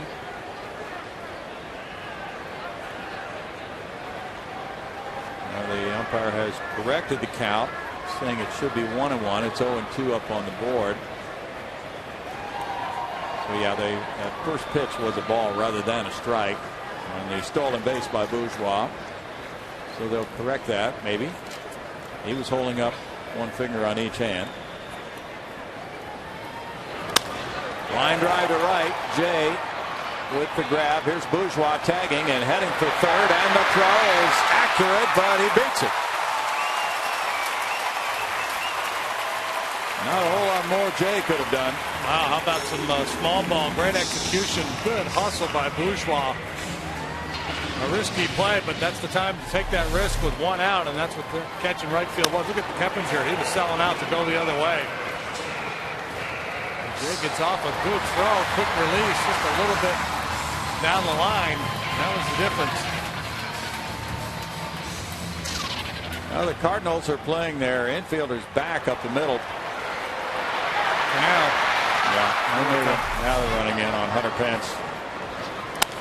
Bounce to Terrio, checks the runner and gets the out. 2 outs. So Hunter, who tripled and scored in the third, this time can't come through, and it's Carlos Lee. And you know he's frustrated with that. Yep. Fuming. Carlos did come through with a ground ball, and Hunter scored on it in the third inning. 2-0 game, even though Norris has greatly outpitched Garcia. Game still close. The Astros 0 for 9 with runners in scoring position. Pence tripled in Keppinger from first base, and then Lee got the run home on an out. Now they have been in that kind of a patch the last few games, not delivering men. Kind of a what? Yeah, kind of a bad patch. A patch. I thought you said paps. I thought there was a word I wasn't. Oh no! You're breaking out a new word on me. No, I wouldn't do that. Professor on Gilligan's Island. Sometimes I got to stay with you. 1 ball, 1 strike. Flipping through my Could be a matter of a lack of elocution, though. dictionary.com over here. Well, you know, 3 hours a night. Maybe we should break out some words. But the English teachers are off for the summer now, so we're into trouble with them. 1-2. Issue my blanket apology a couple times every year. Slaughtering the language. Molina out to talk. I've gotten a kick out of watching this NHL with Doc Emmerich doing the play-by-play. He's fun to listen to with all the adverbs and adjectives he's got. Okay. He's got like a billion different words for moving the puck. Okay. He's filtered ahead, and he's got all kinds of stuff. Good stuff. He is excellent at what he does. Giants beat Washington today 3-1 in San Francisco. Matt Cain winning his 5th. Garcia's pitching line there, and that includes 92 pitches. Pretty high count for 2 outs in the 5th inning. Michael's on deck. Now 2-2, and the Astros have done an excellent job, really, of working that pitch count high on Garcia. Now, Bud Norris is not allowed to hit through 5 innings. At what point does Greg Lucas get in his car and start driving here? He might be pretty close. Yeah. He's got the engine warming up right now, as if you need to warm it up in Houston. 3 balls, 2 strikes. And I need to apologize to Miguel Tejada, because last inning I said he was the all-time leader in running into double plays in the season. He's not. He's the National League record holder. Jim Rice is the Major League record holder. He's actually 1st and 2nd on the all-time list. Rice had how many? 36 and 35. Lee takes another walk. And then there's a cluster of guys that have grounded into 32. Billy Butler, Ben Grieve, Jackie Jensen, Cal Ripken, and Tejada. Pretty good hitters on that list. Yeah. And Jason Michael, he got that chance after the first walk to Lee in the 1st inning with runners at 1st and 3rd. He worked the count to 3-1, hit a fly ball to right. Then he got an infield hit in the 3rd inning. Yeah, I think if I'm bouncing into that many double plays, I'm just blaming the manager. Start a runner. You know what I do? Yeah, well, those guys do make solid contact, and that's an unfortunate occurrence for people who hit the ball hard consistently sometimes. There's strike 1. Not everybody can be Michael Bourne and beat those double play relays.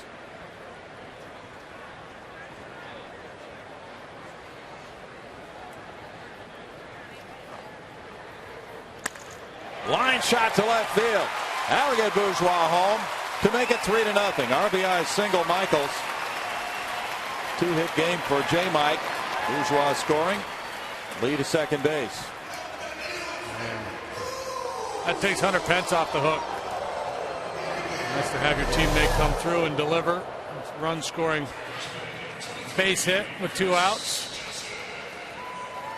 Bourgeois helped make that run happen. Infield hit, a steal, tagging and going to 3rd on a fly ball, and scoring on the hit. Jason Bourgeois exerting a little pressure on the manager. I'm not going to let you keep me out of this lineup. Yeah, that's good pressure. You're right. Ball 1 to CJ, who was doubled to left center and fly to right. Yeah, Chris, who hit .308 last year, was remarking, as we were saying before the game tonight, that he used right center and right field quite a bit last year. He wants to get back to doing that. Grounded to 3rd. Drops. And the recovery throw in the dirt, and Pujols saves Carpenter, a throwing error by scooping it. Giving the Astros 1 run on 2 hits. They strand a couple. Bourgeois really made it happen on the way to a 3-0 lead through 5.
rewards, unlimited reward seats, and no blackout dates.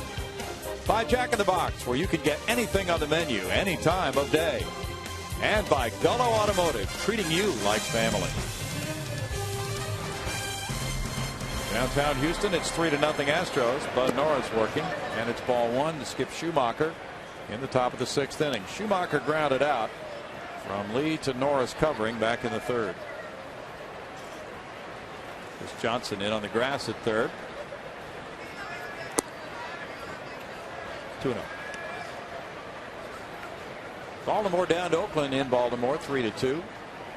Zach Britton won that one. He's a 6-game winner. Mark Reynolds hit his 10th home run. Fly ball, Bourgeois in center. Takes care of out number 1. Hey, it's Jim Summers' birthday today. Happy birthday to Jim Summers, the Astros vice president in charge of all things video. Yeah, he is.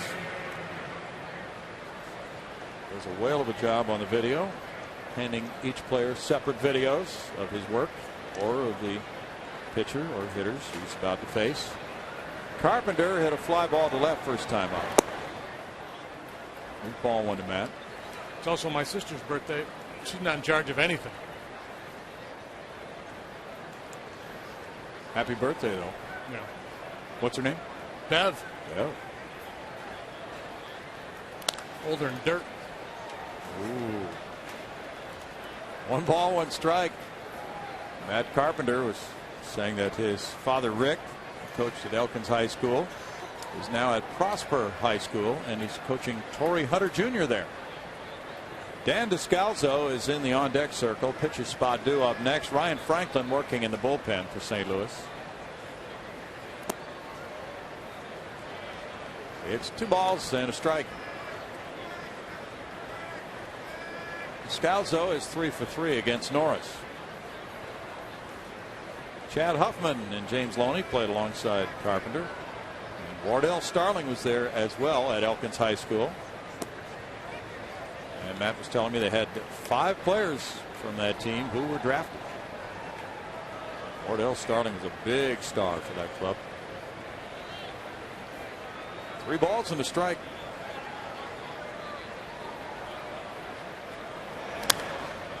All the way, and it's a full count now. Descalzo was the 3rd baseman last night. Carpenter getting his shot tonight.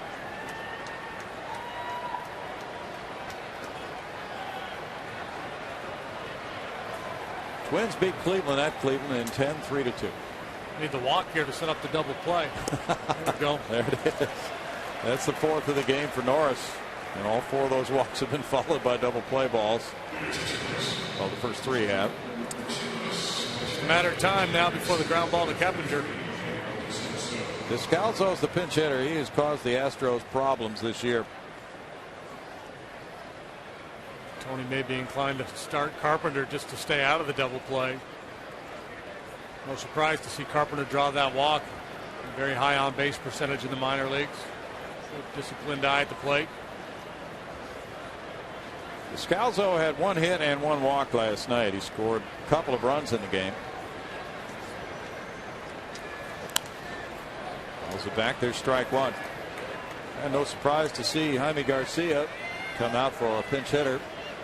Brian Talent, the lefty, has now replaced Ryan Franklin. Garcia comes out after 5 innings of work, allowing 7 hits, 3 runs. Walking 2, fanning 1.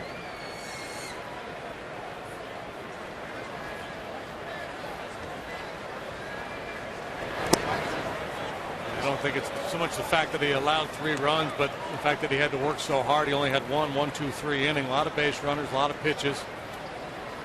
He's probably only going to give Tony La Russa maybe 1 more inning anyway. So down 3 runs, still looking for their first hit. It makes sense to pinch hit, try to get something going with the bats. Throw over first. Carpenter diving back. 99 pitches for Garcia tonight.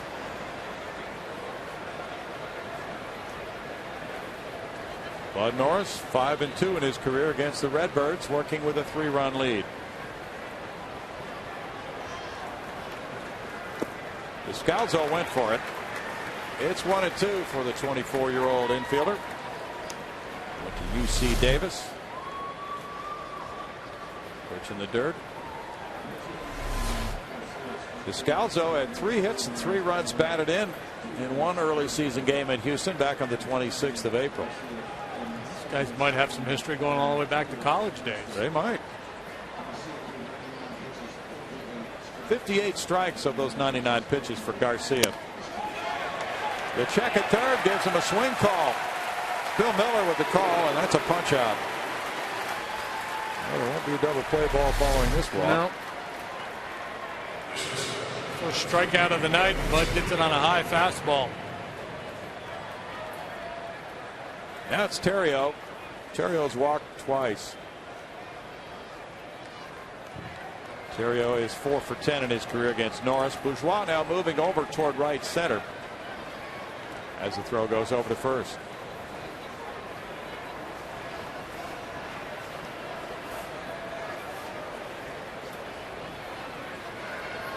With the Twins winning today, they're now 23 and 38, trying to make that long climb from the cellar in the AL Central. They began the night 12.5 behind Cleveland, but they've cut a game off that lead by beating the Tribe.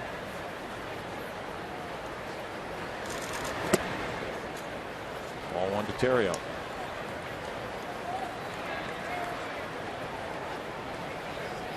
Terrio is a 3rd round draft choice of the Cubs in 03 from LSU. Native of Baton Rouge, he was on the 2000 NCAA championship team. He scored the game winner in the 9th. Well, let's take a look at Ryan Terrio on the bases tonight. This is after his walk in the 1st inning, and he took that relay throw from Barmish right off his left hand. And it's almost identical play in the 4th, and watch the left hand this time. He learned his lesson. Not that there was anything wrong or inappropriate with what he did the first time. No. Well, base runners are taught to keep their hands up off the ground so they don't injure them while sliding. And some throw them up higher in the air like he did that first time, just to make sure they don't drag that hand on the ground.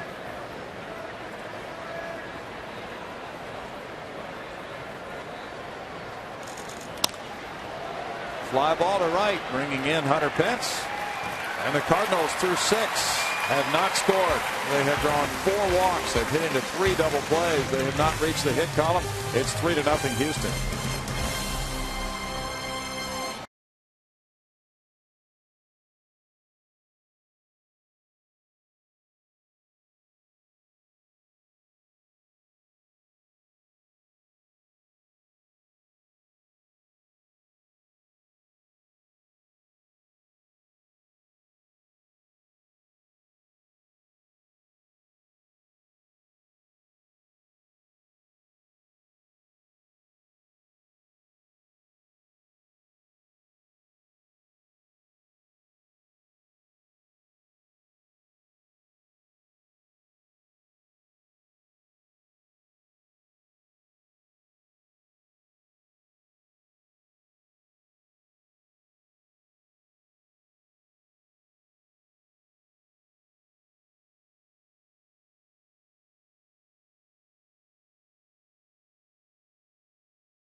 Is presented by Verizon Wireless, bringing in veteran lefty Brian Talent, 33 years old, drafted by Cleveland in 2000. He is 0-1 with St. Louis with a 6.48 ERA. So he joins Trevor Miller from the left side out of the Cardinals bullpen. Stayed in the third innings of work so far this year in 11 ball games. Talent was hurt earlier this year when the Astros and Cardinals played. He was out with a broken right hand. That was while making a fielding play at first base. Clint Barmas is 0 for 2 facing him now. It's upstairs, ball 1. So Talent still hasn't hit the kind of stride the Cardinals want to see him hit to combine with Trevor Miller for those two lefties in the bullpen. Last year with Toronto, he had a 6.40 earned run average in 34 games, 5 as a starter. Started the year in the Blue Jay rotation. 1 ball, 1 strike to Barmas with Tolles and Norris to follow.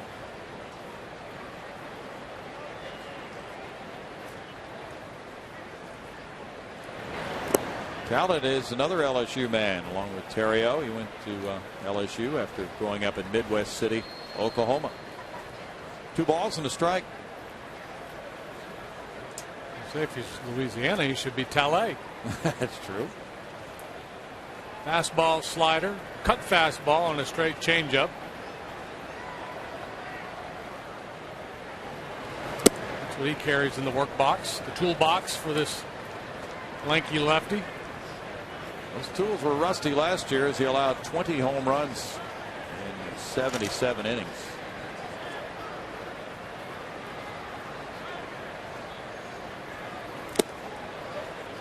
Three balls, 2 strikes to Clint Barmas. Boston leads the Yankees 8-5, bottom of the 7th at Yankee Stadium. Big Papi hit his 15th off A.J. Burnett with a man on in the first inning. Alex Rodriguez hit number 11 off Tim Wakefield, the solo shot in the 4th. In the air, and the center fielder Rasmus moves in. Didn't have far to go. He plays so shallow. No, he does not. It's fun to watch that triple over his head by Hunter Pence. We go to Bart now. All right, Brownie, the Astros host the Braves this Friday at 7:05, and the first 10,000 fans will receive an Astros gym bag courtesy of Kroger. And then after the game, stick around for Friday night fireworks presented by Marathon Oil Corporation, weather permitting, of course. Go to Astros.com to get those tickets and then be here early enough to get that gym bag. When again are we going to get the dueling Brownie and JD bobblehead? Saturday. That's Saturday. Yep. Boy, that's going to look so good in Steve Perry's office in that visiting clubhouse. That's true. That's true. Yeah. Steve has a collection of thousands.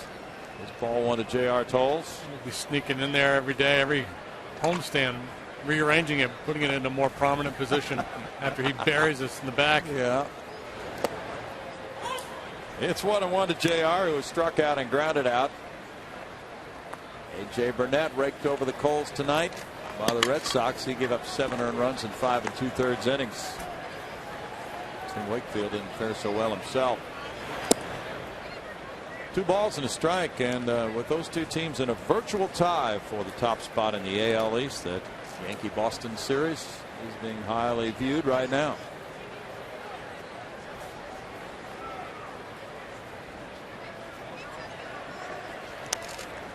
Fouled away. 2 balls, 2 strikes.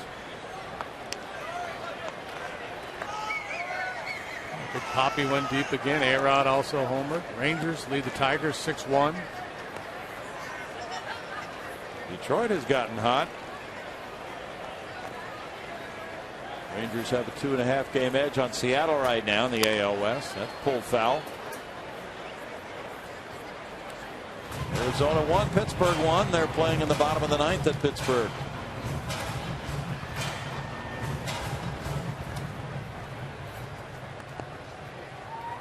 Phillies 2, Dodgers nothing. They've played 8 in Philadelphia. Ryan Howard hit his 13th. Phillies are surviving without a lot of runs. They have a 3-game lead over Atlanta in the NL East. Cole Hamels dealing again tonight. He's as good as anybody. Right there with Halladay. 8 shutout with 9 strikeouts tonight for Hamels. They're in the 10th in Florida. Atlanta 2, Florida 2.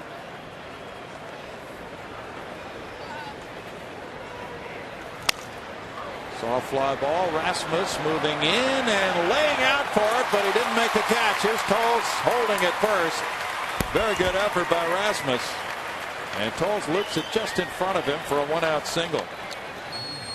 We've talked frequently tonight about how shallow Rasmus plays in center field, but he didn't get a particularly good jump on this one, and that's fairly typical for a ball like that. Hit directly over an outfielder's head. And center field in particular, you don't have an angle. A hitter takes a big swing, and you see the trajectory of it, and you think, oh, I got to go back. And he went back a step, hesitated before coming in, and was just a little late to the party. Bud Norris has grounded out twice. Cardinals expect him to be bunting here with 1 out. And Bourgeois on deck. He had already starting to shorten up on the bat when that throw from Talent went to first base. So he tipped his hand a little bit. Let's see what Dave Clark might be able to tell him to perhaps change the predictability of this situation, or maybe they don't want to change the predictability. Go ahead and bunt. Well, if there's no out, it's a straight bunt, no doubt about it situation. But with 1 out and a guy that can handle the bat a little bit, sometimes you're willing to let him pull it back and take a whack, take one shot. Carpenter creeping in. The bunt is foul. Strike 1 for Norris. And I think you're more inclined to do that if you've got a guy on the mound who does not have dominant stuff, and that's the case with this left-hander. Fastball clocked at 87. He sits around 88, 89 miles an hour. Cardinals have Ryan Franklin working again in their bullpen. There's the deposed closer.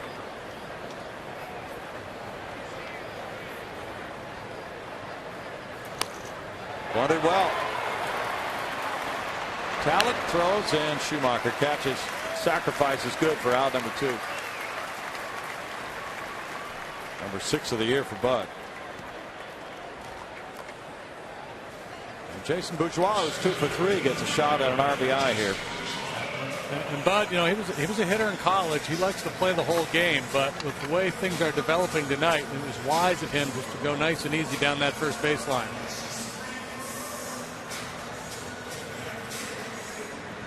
Bourgeois doubled and advanced as far as third in the first inning. Got an infield hit, stole second, tagged and went from second to third on a fly ball, and scored on a Jason Michaels hit in the 5th. Now here's La Russa coming out with Franklin ready to come in if needed. And it would appear that that would be Tony's move coming up.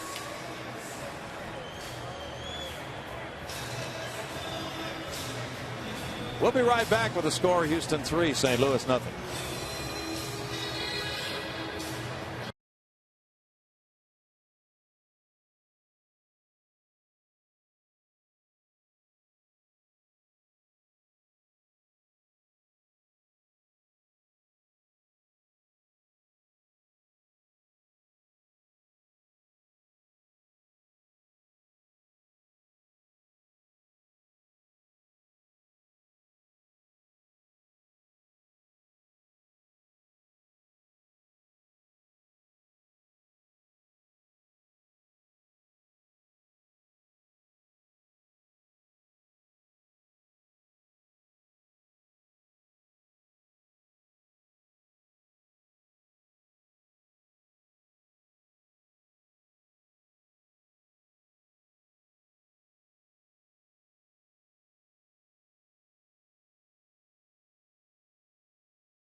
The stars will gather together in the Arizona desert for one spectacular night in the summer's biggest event, as Fox brings you every thrilling moment of the 2011 Major League Baseball All-Star Game. Coverage begins Tuesday, July 12th, live from Phoenix, 7 Central, only on Fox. are the leaders. No real surprises. Blanco's having a nice year down there at third base. Seems to be some sentiment for Chipper Jones. A lot of injuries at the third base position. Pujols has not been the best first baseman to this point in the season, but generally regarded as the best player in all of baseball. Certainly you can make a case for Votto over there. Phillips is solid. Ryan Franklin, with that high ERA, 7.52, has lost his closer's job with the 4 blown saves coming early in the season. He's 1 for 5. Now in more of a setup role, or in this case, with his club trailing in the 6th inning, trying to keep it within distance at 3-0 Astros. He has not been out there in a week. Last time he worked on the 1st of the month against the Giants, he allowed 2 runs in 2 innings.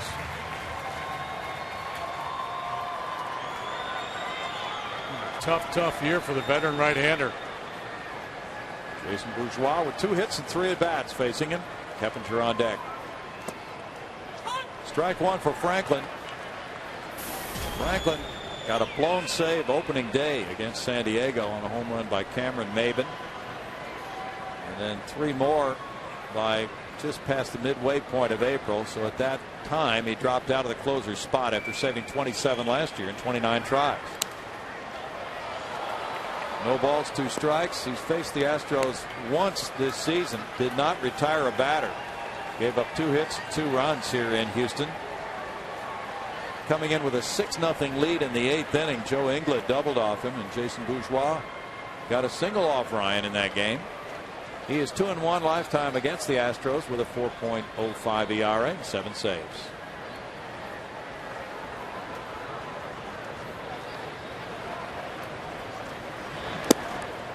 Off the plate, and it's 1-2. Franklin's now 38 years old. Drafted by Seattle in '92. Brad Mills hoping Bourgeois could come through here with the 3-0 lead for his club.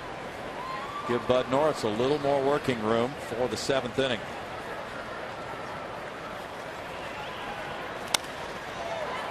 Fouled away.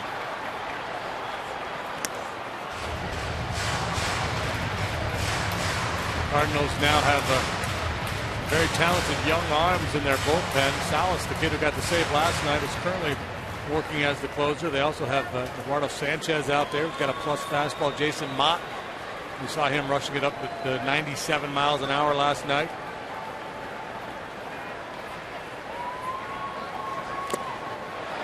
There's a strikeout for Franklin. That ends the Astros 6 with no runs a hit and a runner stranded at second base. After 6, it's 3-0 Houston.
Feature brought to you by the Home Depot, showing you 3 Houston double plays.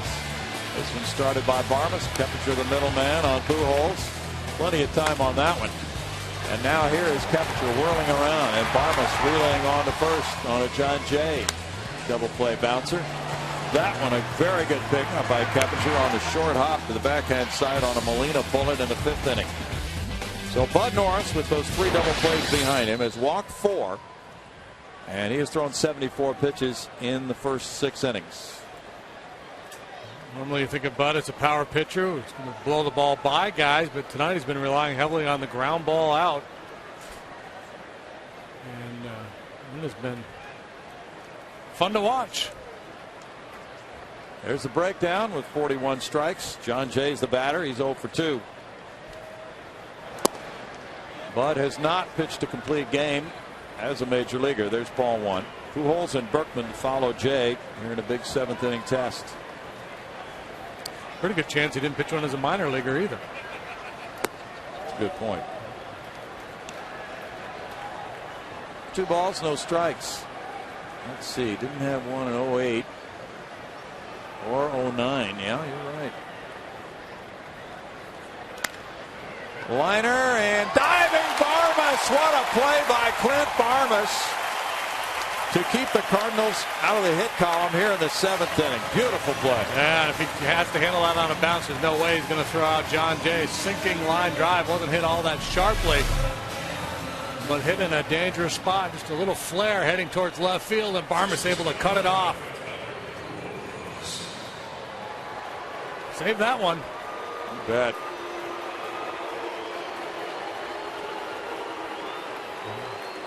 Now you get into the 7th inning of a no-hit game. Everybody in the field on their toes. A little extra bounce in the step. Ball 1 to Pujols. He's hit the ball on the ground both times. Double play ball and a ground out. No professional complete games for Bud Norris.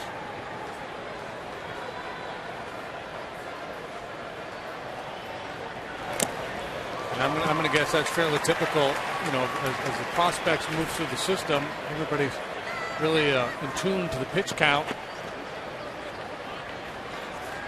So unless a guy has a really efficient outing, he's not going to go 9 innings. And being a strikeout pitcher, most of his outings are high pitch count affairs. It's 2-1. Bud pitched 7 2/3 innings of shutout ball here against Milwaukee in a 5-0 win back on May 1st. 6 shutout innings here against San Diego and a 1-0 win in mid-April. In fact, I've had a number of conversations with minor league managers that have faced that predicament. They've got a prospect out there, a guy that the organization is really high on, and he's got a no-hitter going heading into the 6th or 7th inning, and the manager's looking at that pitch count thinking, I'm going to have to pull this kid. Might have a no-hitter in the 8th. I'm going to have to take him out of the ball game.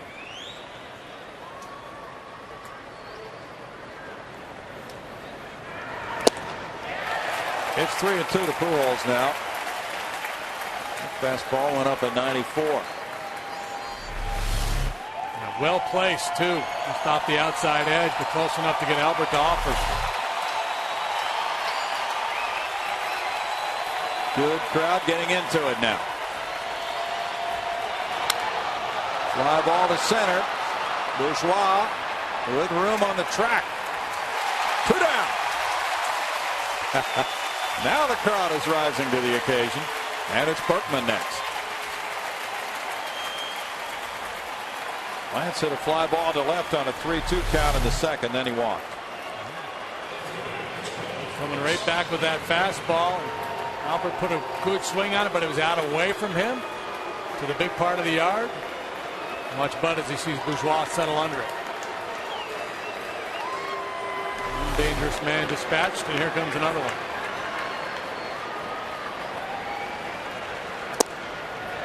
Ball 1 to Berkman. 3 times Bud Norris has thrown 116 pitches in a game this year. Most recent time here against the Dodgers, May 23rd. He's behind 2-0. Been behind all 3 of the hitters in this inning. Well, that's kind of been the story tonight. He's worked from behind a lot, but he's been able to make pitches either with the changeup or the slider. Get a corner with that heater when he needs it most. 3-0 to Berkman. Rasmus on deck.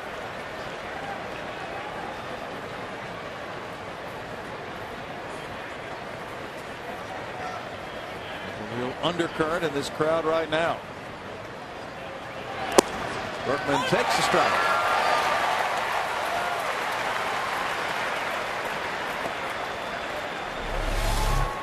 Borderline pitch, a little low, but going 3-0. Close enough for me. Fly ball deep to right field. Hunter Pence is running out of room, and Berkman has hit another one.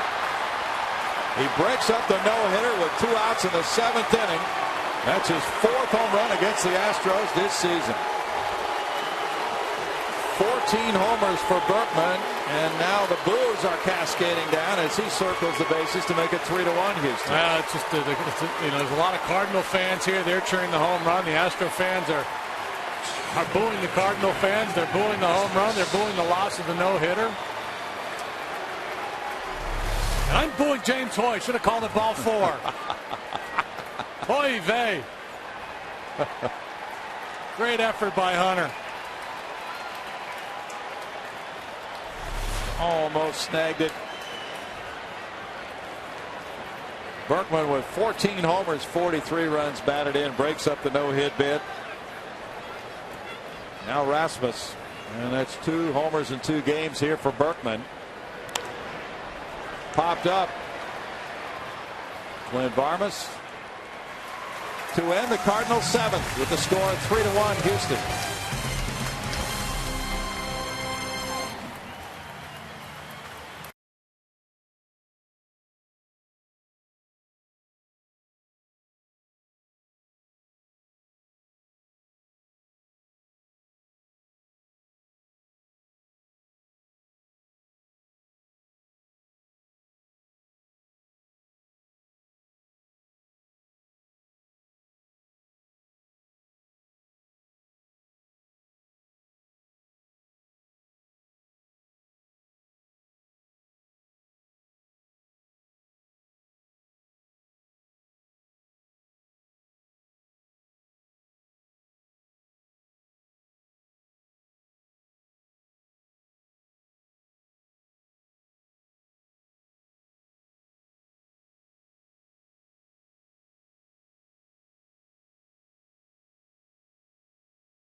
The 3rd inning, and Hunter Pence blasted an RBI triple with 1 out, scoring Keppinger, and then he just about caught that Berkman home run. So Hunter Pence has had a very active night.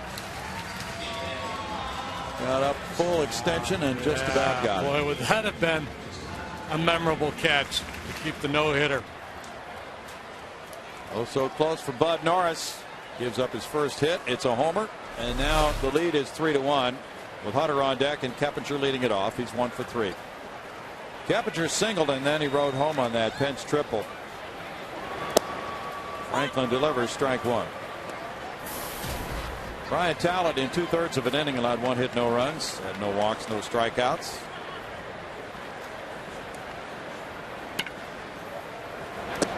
Now you wonder sometimes when a guy has a no-hitter going, JD, is it a deflating situation? Is the bubble bursting for him? Can he regain concentration? He has a 2-run lead. I would think so. I mean that's something you're always concerned about. When something like that happens, concentration might waver. But from a starting pitcher's point of view, this is your game. You're taking ownership of it. Yeah, I gave that up, but I just, got a 2-run lead here. We're in a tight ball game. Pujols backhands, tossing underhanded to Franklin. 1 out. Time now for the Coors Light cold hard blast, and we have a blast to center field. Hunter Pence with that triple over the head of Colby Rasmus, driving in run number 45. Temperature scoring.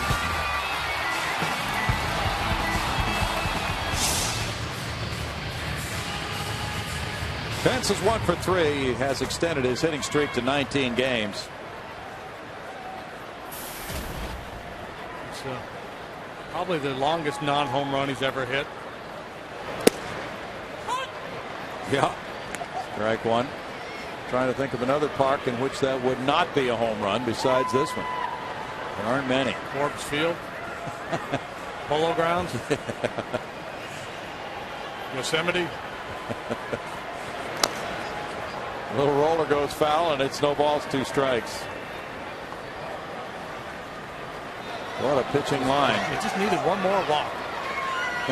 Kind of ironic. Yeah, it is. It's kind of hard to argue with the umpire. Come on, that's a walk, that's a ball. What are you looking at, Blue? Berkman had that 3-1 count, and that's danger. First time Bud's walked 4 in a game this year. But it was working well for him. 1-2. Nonetheless, when he faces the Cardinals, he is quite often on his game. Well, it's such a bizarre game because he's one of the top strikeout guys in the league. He's only got the 1 punch out.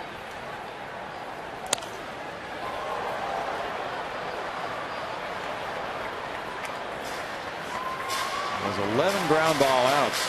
I imagine as teams around the league are looking at the out-of-town scoreboard, they're hearing word, hey, Bud Norris has got a no-hitter going, so they're probably thinking, well, he's probably got 8-9 punch-outs at least. That would be the norm.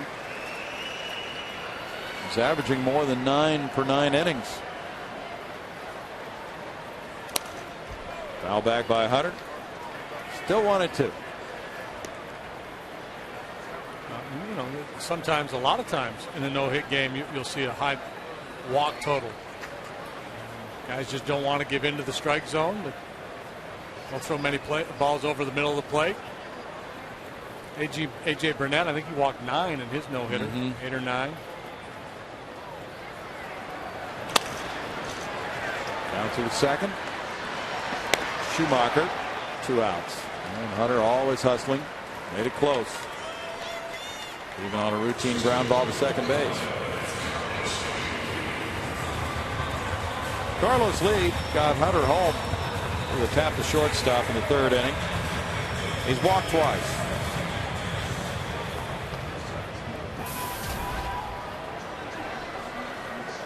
$22,107 is the paid attendance on this Wednesday night. Series finale is tomorrow night. Jay Happ against Lance Lynn. There's strike 1. Red Sox and Yankees go to the 9th with the score 8-5 Boston.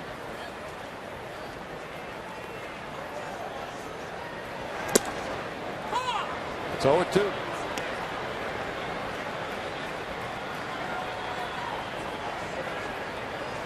Brewers lead the Mets 2-1 after 7 in Milwaukee. Randy Wolf versus Mike Pelfrey. Prince Fielder's gone deep for the 16th time this year. Nice free agent year for him. Looped out behind second base, and that will be a hit into shallow center field for Carlos Lee. Schumacher was spinning for it, couldn't quite get there for the backhanded running catch, and Lee has a 4-game hitting streak now. A little gap wedge. Well played. Yeah, it was. But that's making some contact with 2 strikes. A good thing happened for him. Now Jason Michaels, 2 for 3 with an RBI.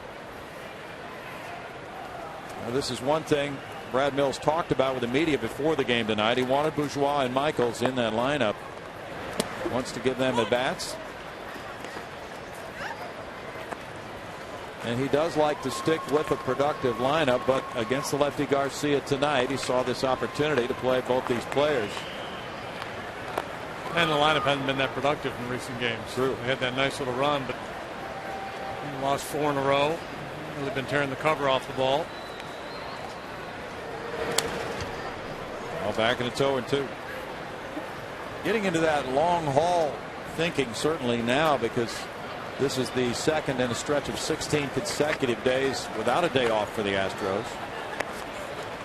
And moving on through the month of June, where the days off really are not that many. There have been 61 games played by Brad Mills' club. So time to be thinking about that long haul, resting the guys who have been grinding it most of the time, like Michael Bourne.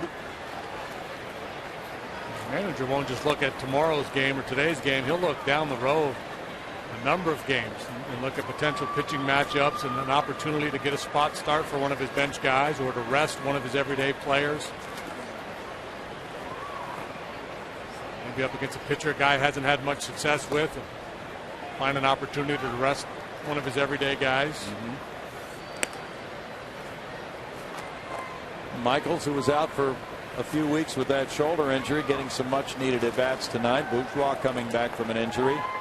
Had only 56 at bats before this game.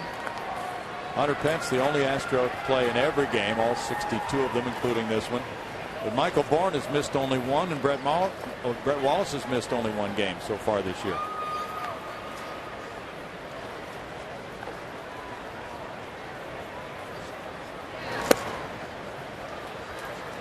Two or two.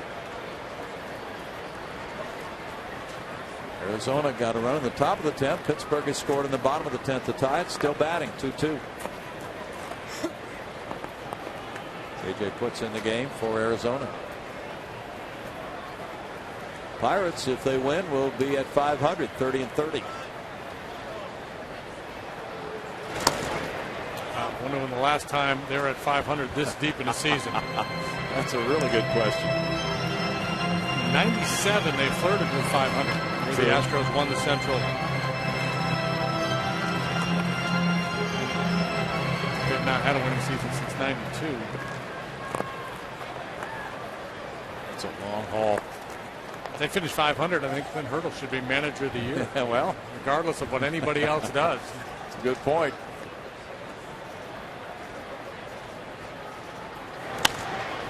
Fouled away by J. Mike. Still 2-2. Cardinals have Molina, Schumacher, Carpenter due up in the 8th.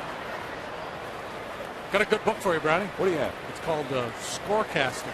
Okay. Who wrote it? It's long. I can't think of the author's name. I picked it up today. It's along the lines of Freakonomics. Okay, I like that one. It takes a look at the sports strategies and kind of knocks down some conventional thinking, such as freezing the kicker, notions of momentum, playing the hot hand. It gives a lot of evidence that basically says that's all bunk. It's pretty interesting reading. Okay. Well, I was asking Brad Mills before the game tonight, talking about playing a hot hand, and this lineup he's been using hasn't played out. Do you wait until your team has a few bad games and then that's the convenient excuse for changing the lineup? He said, I know what you're saying, but no. I was doing this to play different players who needed to play tonight. This book argues that just because a player's been hot does not predict at all that he's going to have a good night that next night. True. Sure. Popped up. Terrio underneath. In the 7th, it's no runs a hit and a man stranded. The Astros lead the Redbirds 3-1, moving to the 8th.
John Jay with a looping liner, and on the left side of the infield, Clint Barmas stretches out and makes the diving grab to preserve the no-hitter. 1 out into the 7th inning for Bud Norris. Then, after getting Pujols, he gave up a homer to Berkman.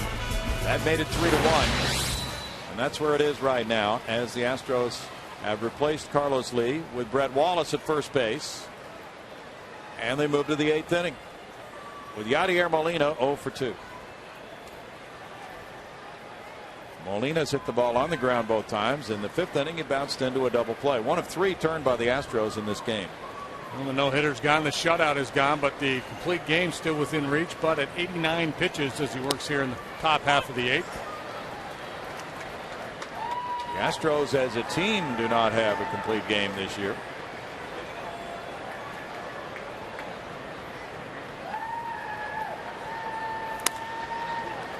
Barmas charges. Takes care of out number 1. And it's Schumacher coming up. Bud's longest outing, that 7 2/3 innings combined shutout here on the 1st of May against Milwaukee. So he can equal that if he gets Schumacher, who was grounded out and hit a fly ball to center. You know, let's not forget who he's doing this against. This is arguably the best offensive team in the league. Yeah. Lead in on base, lead in slugging, leading in batting average.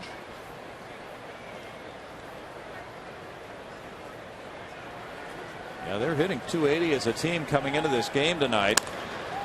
Bounced up the middle. Barmas, short hop play, and a good throw. 2 outs. He goes right, he goes left, he goes back, he comes in. Very sure-handed. Puts himself in a good position to make plays. That's a tough one there. You bet it is.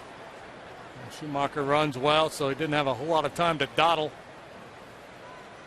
Got his shoulders squared around and made that play on the run. That's 13 ground ball outs for Norris. I would have to think that's the most he's had in a major league game without checking. Carpenter, the batter. Jason Mott warming up.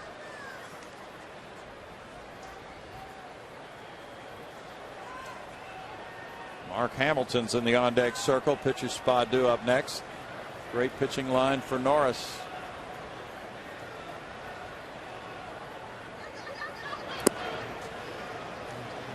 So the Chuck Norris jokes will be flying all around St. Louis again. He would be 6-2 career against the Cardinals if he wins this game. And Wilton Lopez and Sergio Escalona just watching right now, along with bullpen coach Jamie Quirk. Fastball makes 2-1. Bud still throwing 93 here in the late stages.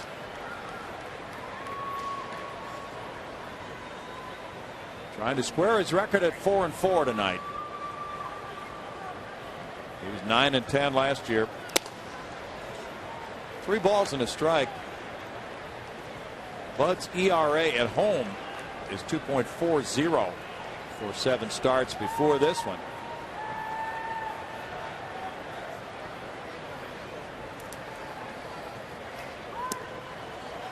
And another walk. That's number 5. Bringing up the pinch hitter now, Hamilton. Representing the potential tying run. 98 pitches for Norris. And so now that the tying run comes to the plate, a little angst in the Astros dugout.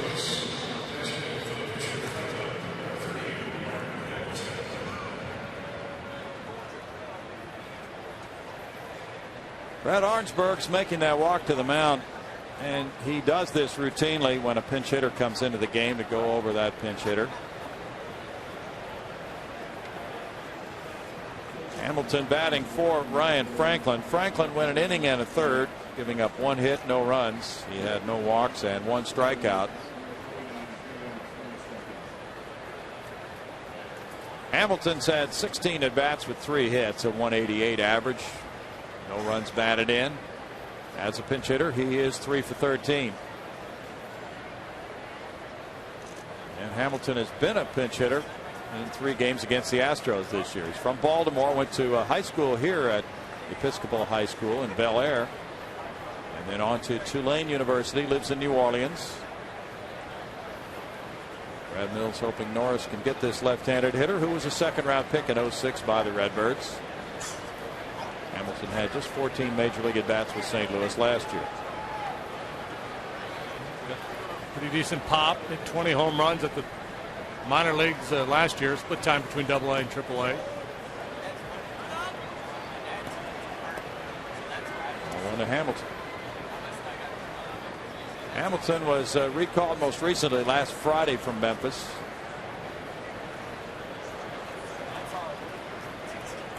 Leads the club with those 3 pinch hits this year.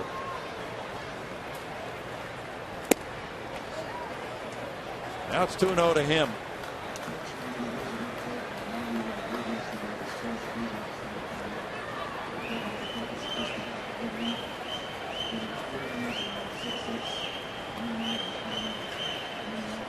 Wandy Rodriguez made a 4-inning rehab start tonight for Corpus Christi, giving up 6 hits and 1 earned run, walking 1, fanning 2.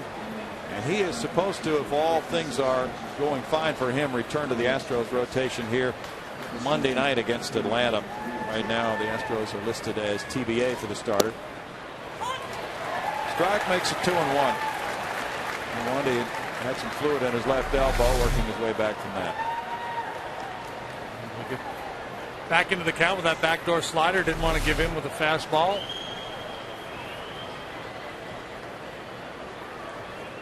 Terrio's on deck. Bounce foul. 2-2. Astros won the first game from St. Louis in the season series. They have lost 5 in a row to the Cardinals since winning that first one. That win came here in Houston on the 26th of April. 6-5. Been a pretty high scoring series. These two teams typically have played very well pitched games over the years, quite often.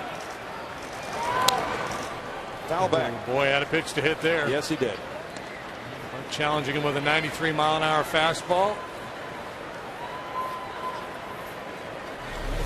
Pretty good rip at it. Just a little bit behind it.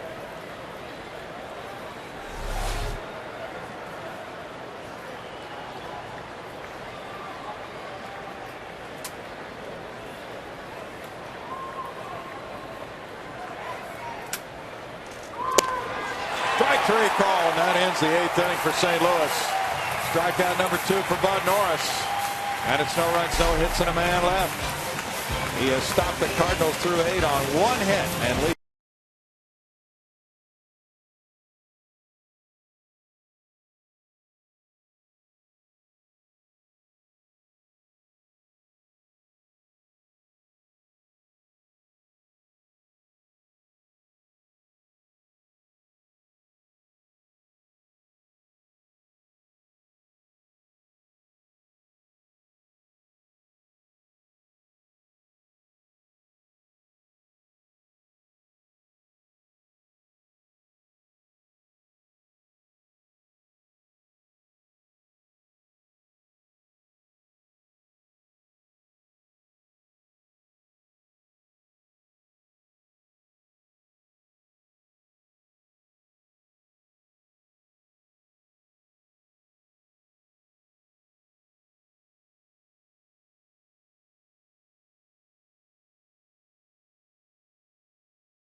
Josh Hamilton and the AL West leading Rangers head to Minnesota to take on the Twins. This week's telecast of Fox Saturday Baseball begins at 3 Central.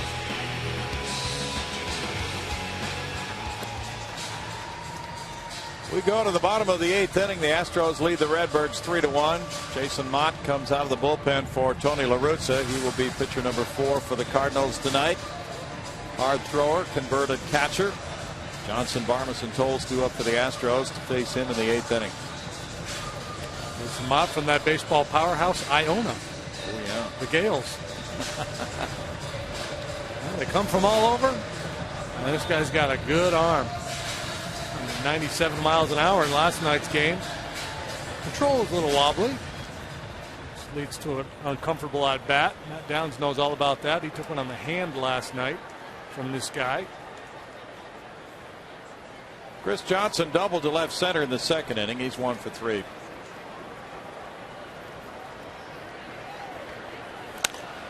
Fouls it back. There's strike 1 for Mott.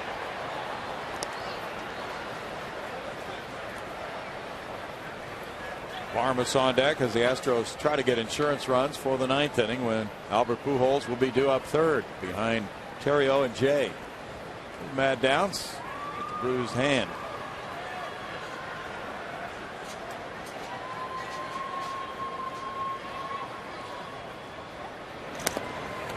Go again. Yeah. 4 balls, 2 strikes. That pitch in on him, and he tried to move out of the way, but it hit his bat. Mott's pitched 3 times against the Astros this year with an ERA of 0. You know, the modern hitter, for the most part, does not give away the outside corner. They kind of drift towards home plate to cover that outside edge. They put themselves in harm's way quite frequently.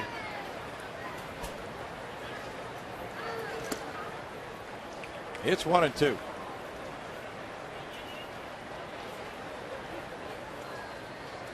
Arizona and Pittsburgh move on to the 11th, tied 2-2.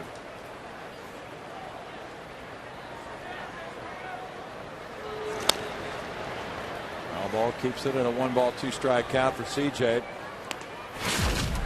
Here was last night with Matt Downs up there. Fastball got away from Mott. That was real scary, up around the chin.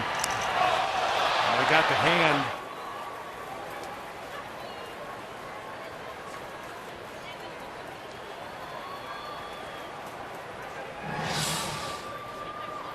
It looked a lot worse last night than it does now.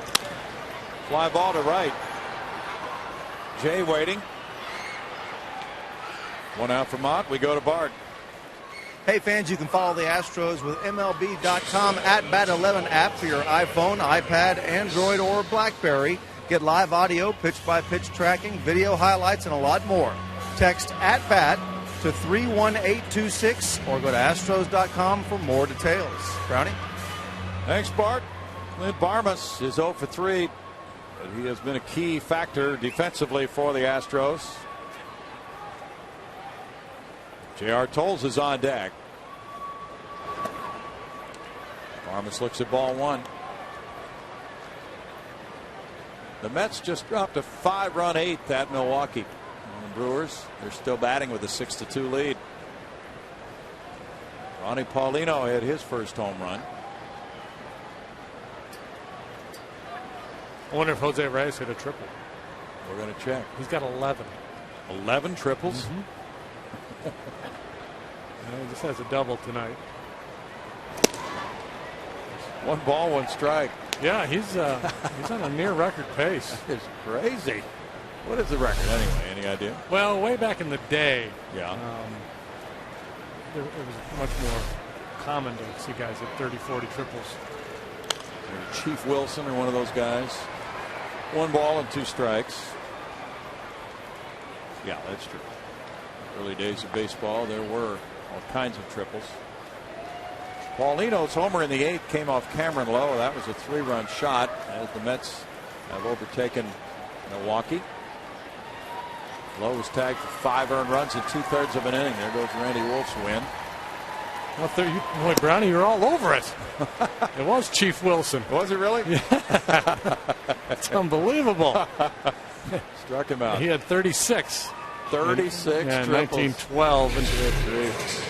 And most of the, some of them are, in the late 1800s and early 1900s. Most of the single season leaders, I'm trying to find a name folks would be familiar with other than the old time guy. Well, Curtis Granderson had 23. Wow. In 2007. Didn't realize that. J.R. Tolles is 1 for 3. Michael Bourne's on deck. The pitcher's spot is due up next. And there is Mark Melanson warming up. And we're not sure that Bud Norris will take the mound again, no matter what happens here. Wandy Rodriguez has gone 8 innings twice this year. He has pitched a shutout ball in both of those games. Didn't get a decision in either one of them. So Bud joins Wandy with 8 innings so far.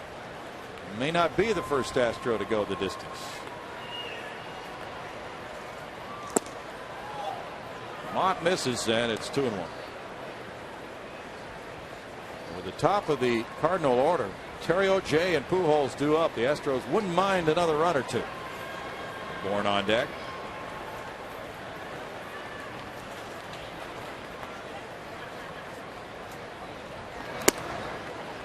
Mott rips it by him, and it's 2-2. Mott last year pitched in 56 games for the Redbirds with a 2.24 ERA. Good strikeout to walk ratio.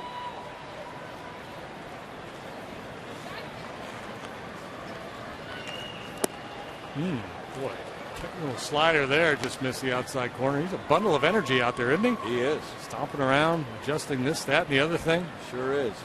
Yep. He's moving in some direction almost all the time. Looks like he could be working a plow. Lined over second baseman's head. Schumacher in the right center field. Tolles will take a turn. Here's John Jay's throw.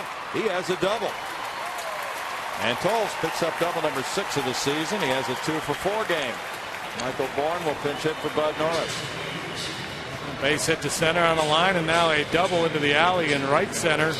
Good swing of the bat there by JR. He's throwing the head of the bat at that high fastball from Mott. Quick, short stroke. That's the answer for a guy that throws this hard. Michael Bourne's the pinch hitter. Bud Norris leaving after 8 innings of excellent work, giving up 1 hit and 1 run. Bourne at 273 with 1 homer, has driven in 20. Michael is 0 for 1 as a pinch hitter. Norris walked 5 and fanned 2. Threw 104 pitches. Strike to Bourne. And Mark Melanson will get a chance to pitch in the 9th. Michael Bourne's on a hitting streak of his own, 8 games, 12 for 37 during the 8. That's obviously not an easy decision for Brad Mills to pull Bud Norris there the way he has pitched tonight, but that's probably one of the reasons, the fact that Melanson does have experience as a closer, and Bud has never finished a ball game. Not only here in the big leagues, but in the minor leagues as well. So not used to that feeling of being out there on the bump in the 9th inning, trying to finish off a game. At the top of the order, due up. They would have had their 4th look at him. That also factors into it. I think if you're Brad, you're probably thinking, okay, if they get a man on, I'm going to make that move to the pen anyway. So why not just let Melanson start the inning clean? Nobody on base.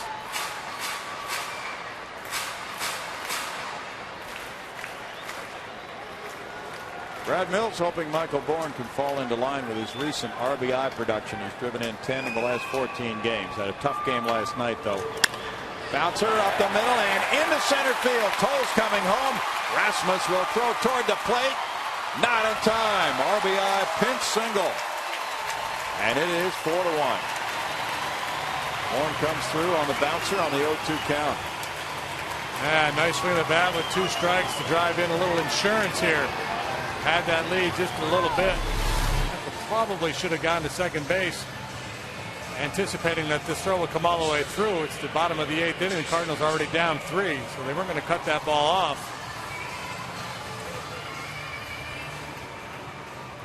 Tolles starts the 2-out rally, comes home to score the run. Now 4-1. That's 11 hits for the Astros. Jason Bourgeois batting is 2 for 4. Keppinger on deck as Bourne attracts the throw from Mott.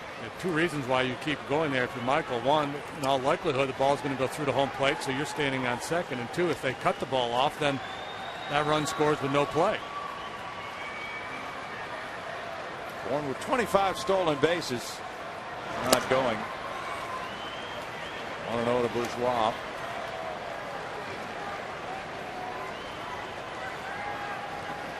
Michael is on a pace to take a run at that club record of 65 steals for a season for the Astros, set by Gerald Young back in the late 80s.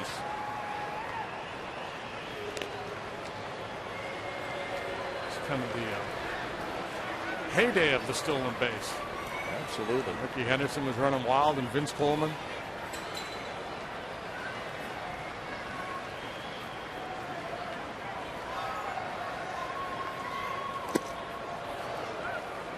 Strike to Bourgeois, and it's 1-1 to Jason.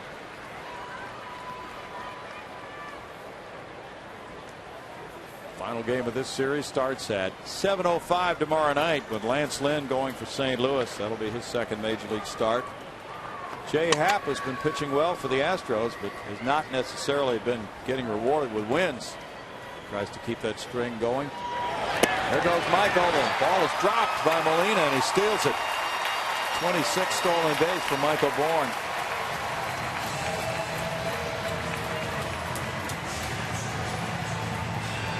Feeling sooner or later he'd get that bag. Never really made him stop.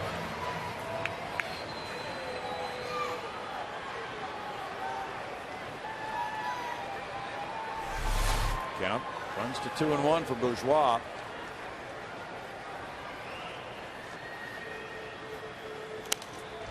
And foul back.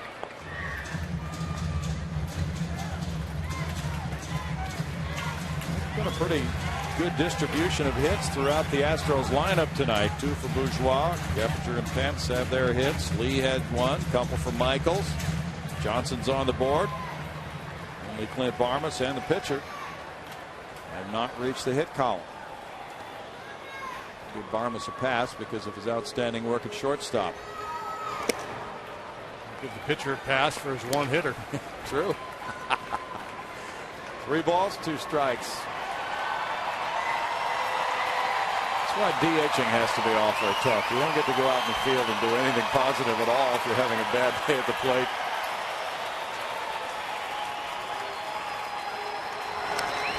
Foul back. All you can do is go up to the clubhouse and eat a hot dog or something. 0 for 4 and a couple of donuts.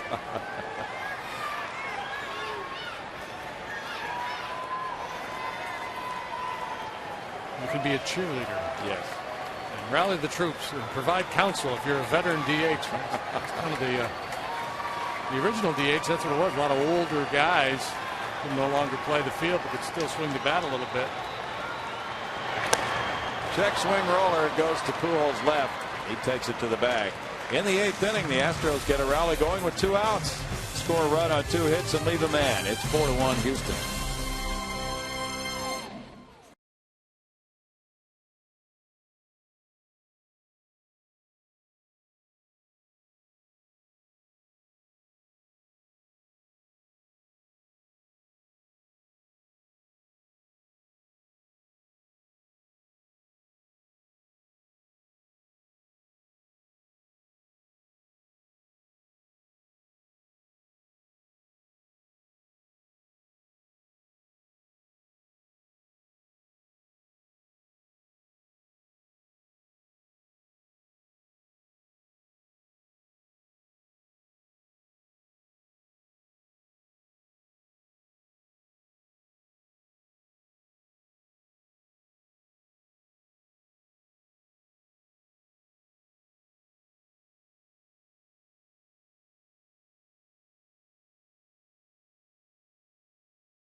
Fox Sports Houston is brought to you by the Progressive Insurance Group. For a money-saving car insurance quote, call 1-800-PROGRESSIVE today. Changes for Brad Mills now as the Astros lead at 4-1, moving to the ninth inning. Involved moving Jason Bourgeois from center field to left field. New center fielder is Michael Bourne. He delivered that pinch RBI single and stole a base. And the closer, Mark Melanson, comes in. It is a save situation, a 3-run lead with 1 inning to go, and he is 5 for 7 in saves. He's got a nice, comfortable lead, but he's got the top of the order to contend with. Terry O'Jay, Pujols, and if somebody reaches, Lance Berkman. That's a guy the Astros do not want to see stride to home plate. It's kind of ironic. For years, that's exactly who you wanted to see if you were an Astro fan, but not so much anymore. The worm has turned.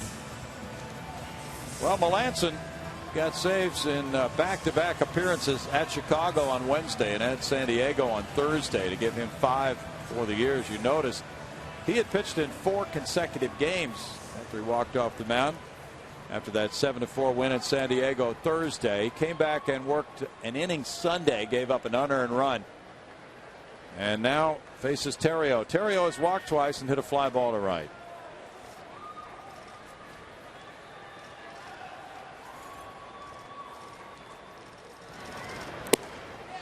There's strike one.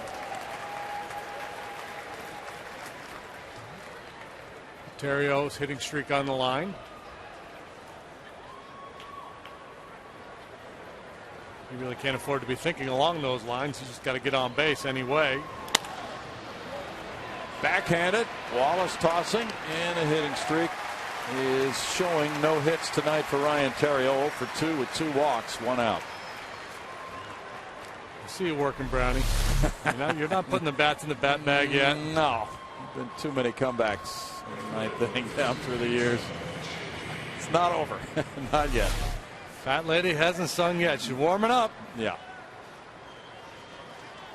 John Jay 0 for 3. Spectacular play by Barmas on his looping liner in the 7th. Wallace looks over at Keppinger.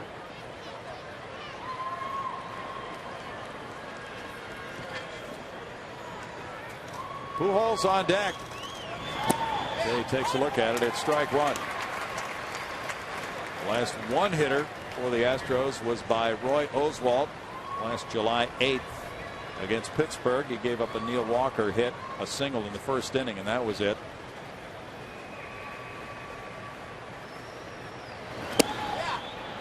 It's 1-1. Milwaukee is scoring again. Bud Norris watching this game. Hopefully for him it'll be win number 4. Meanwhile, on the right, Jordan Lyles. He'll be pitching Saturday at 6:05 against the Atlanta Braves. 2-1. Bud's last start in San Diego, he's got a lot of outs in the air. He was pumping that fastball up and away, and they're hitting fly balls in that big ballpark in San Diego. Interesting point. He's gone the other direction in this game. Channeling Greg Mallett's here tonight. Keppinger lays out for it. Throw to Wallace. Oh, he got him. Beautiful play for out number 2.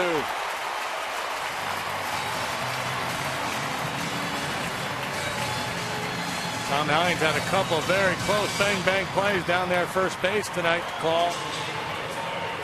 Talking about Barmas' defensive exploits, Keppinger's made some plays tonight as well, and this is a dandy. Ranging to his left, quickly to his feet.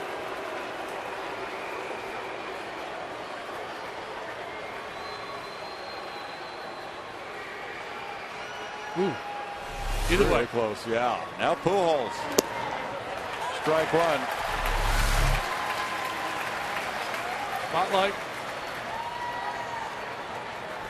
Pujols is 0 for 3 tonight. Berkman's on deck. Line drive out into right center. Michael Bourne over to play it. Pujols takes the big turn. He's going to second. And the throw is not in time. A double for Pujols. Aggressive base running. 8 doubles. That insurance run driven in by that man right there is huge.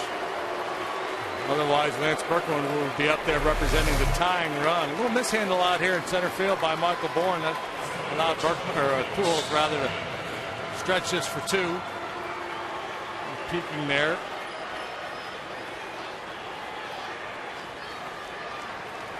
Fans were booing as Berkman got in the box. He broke up the no-hitter with a 2-out 7th-inning homer. He's 1 for 2 with a walk. Ruled a double by Pujols, and that one showed a reaction from J.R. Tolles. Ball 1 to Berkman. He lunged to catch that pitch. Melanson has done well as the Astros closer, but he might be in his final few days as the closer if things work out according to plan for Brad Mills, with Brandon Lyon returning to the roster tomorrow night. But Lyon is going to need a few appearances to get back into that rhythm. And then after that, once he's ready to go, the word tonight from Brad Mills was that Lyon will be moving back into the closer's role. 2-0. Meanwhile, nice to know there's a Mark Melanson there, pitching well if he's needed again this year.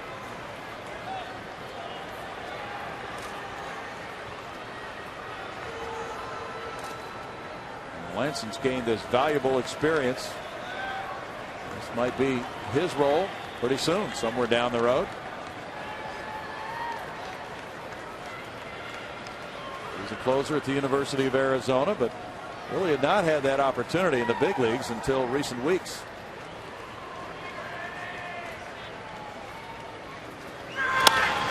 Berkman grounds. There's a backhanded play by Wallace. Tossing to Melanson for the final out. On a combined two-hitter by Norris and Melanson. And the Astros have snapped their 4-game losing streak, and they've halted the Cardinals' 4-game winning streak. Melanson gets the final out for save number 6. Norris is 4-4. Final score: Houston 4, St. Louis 1.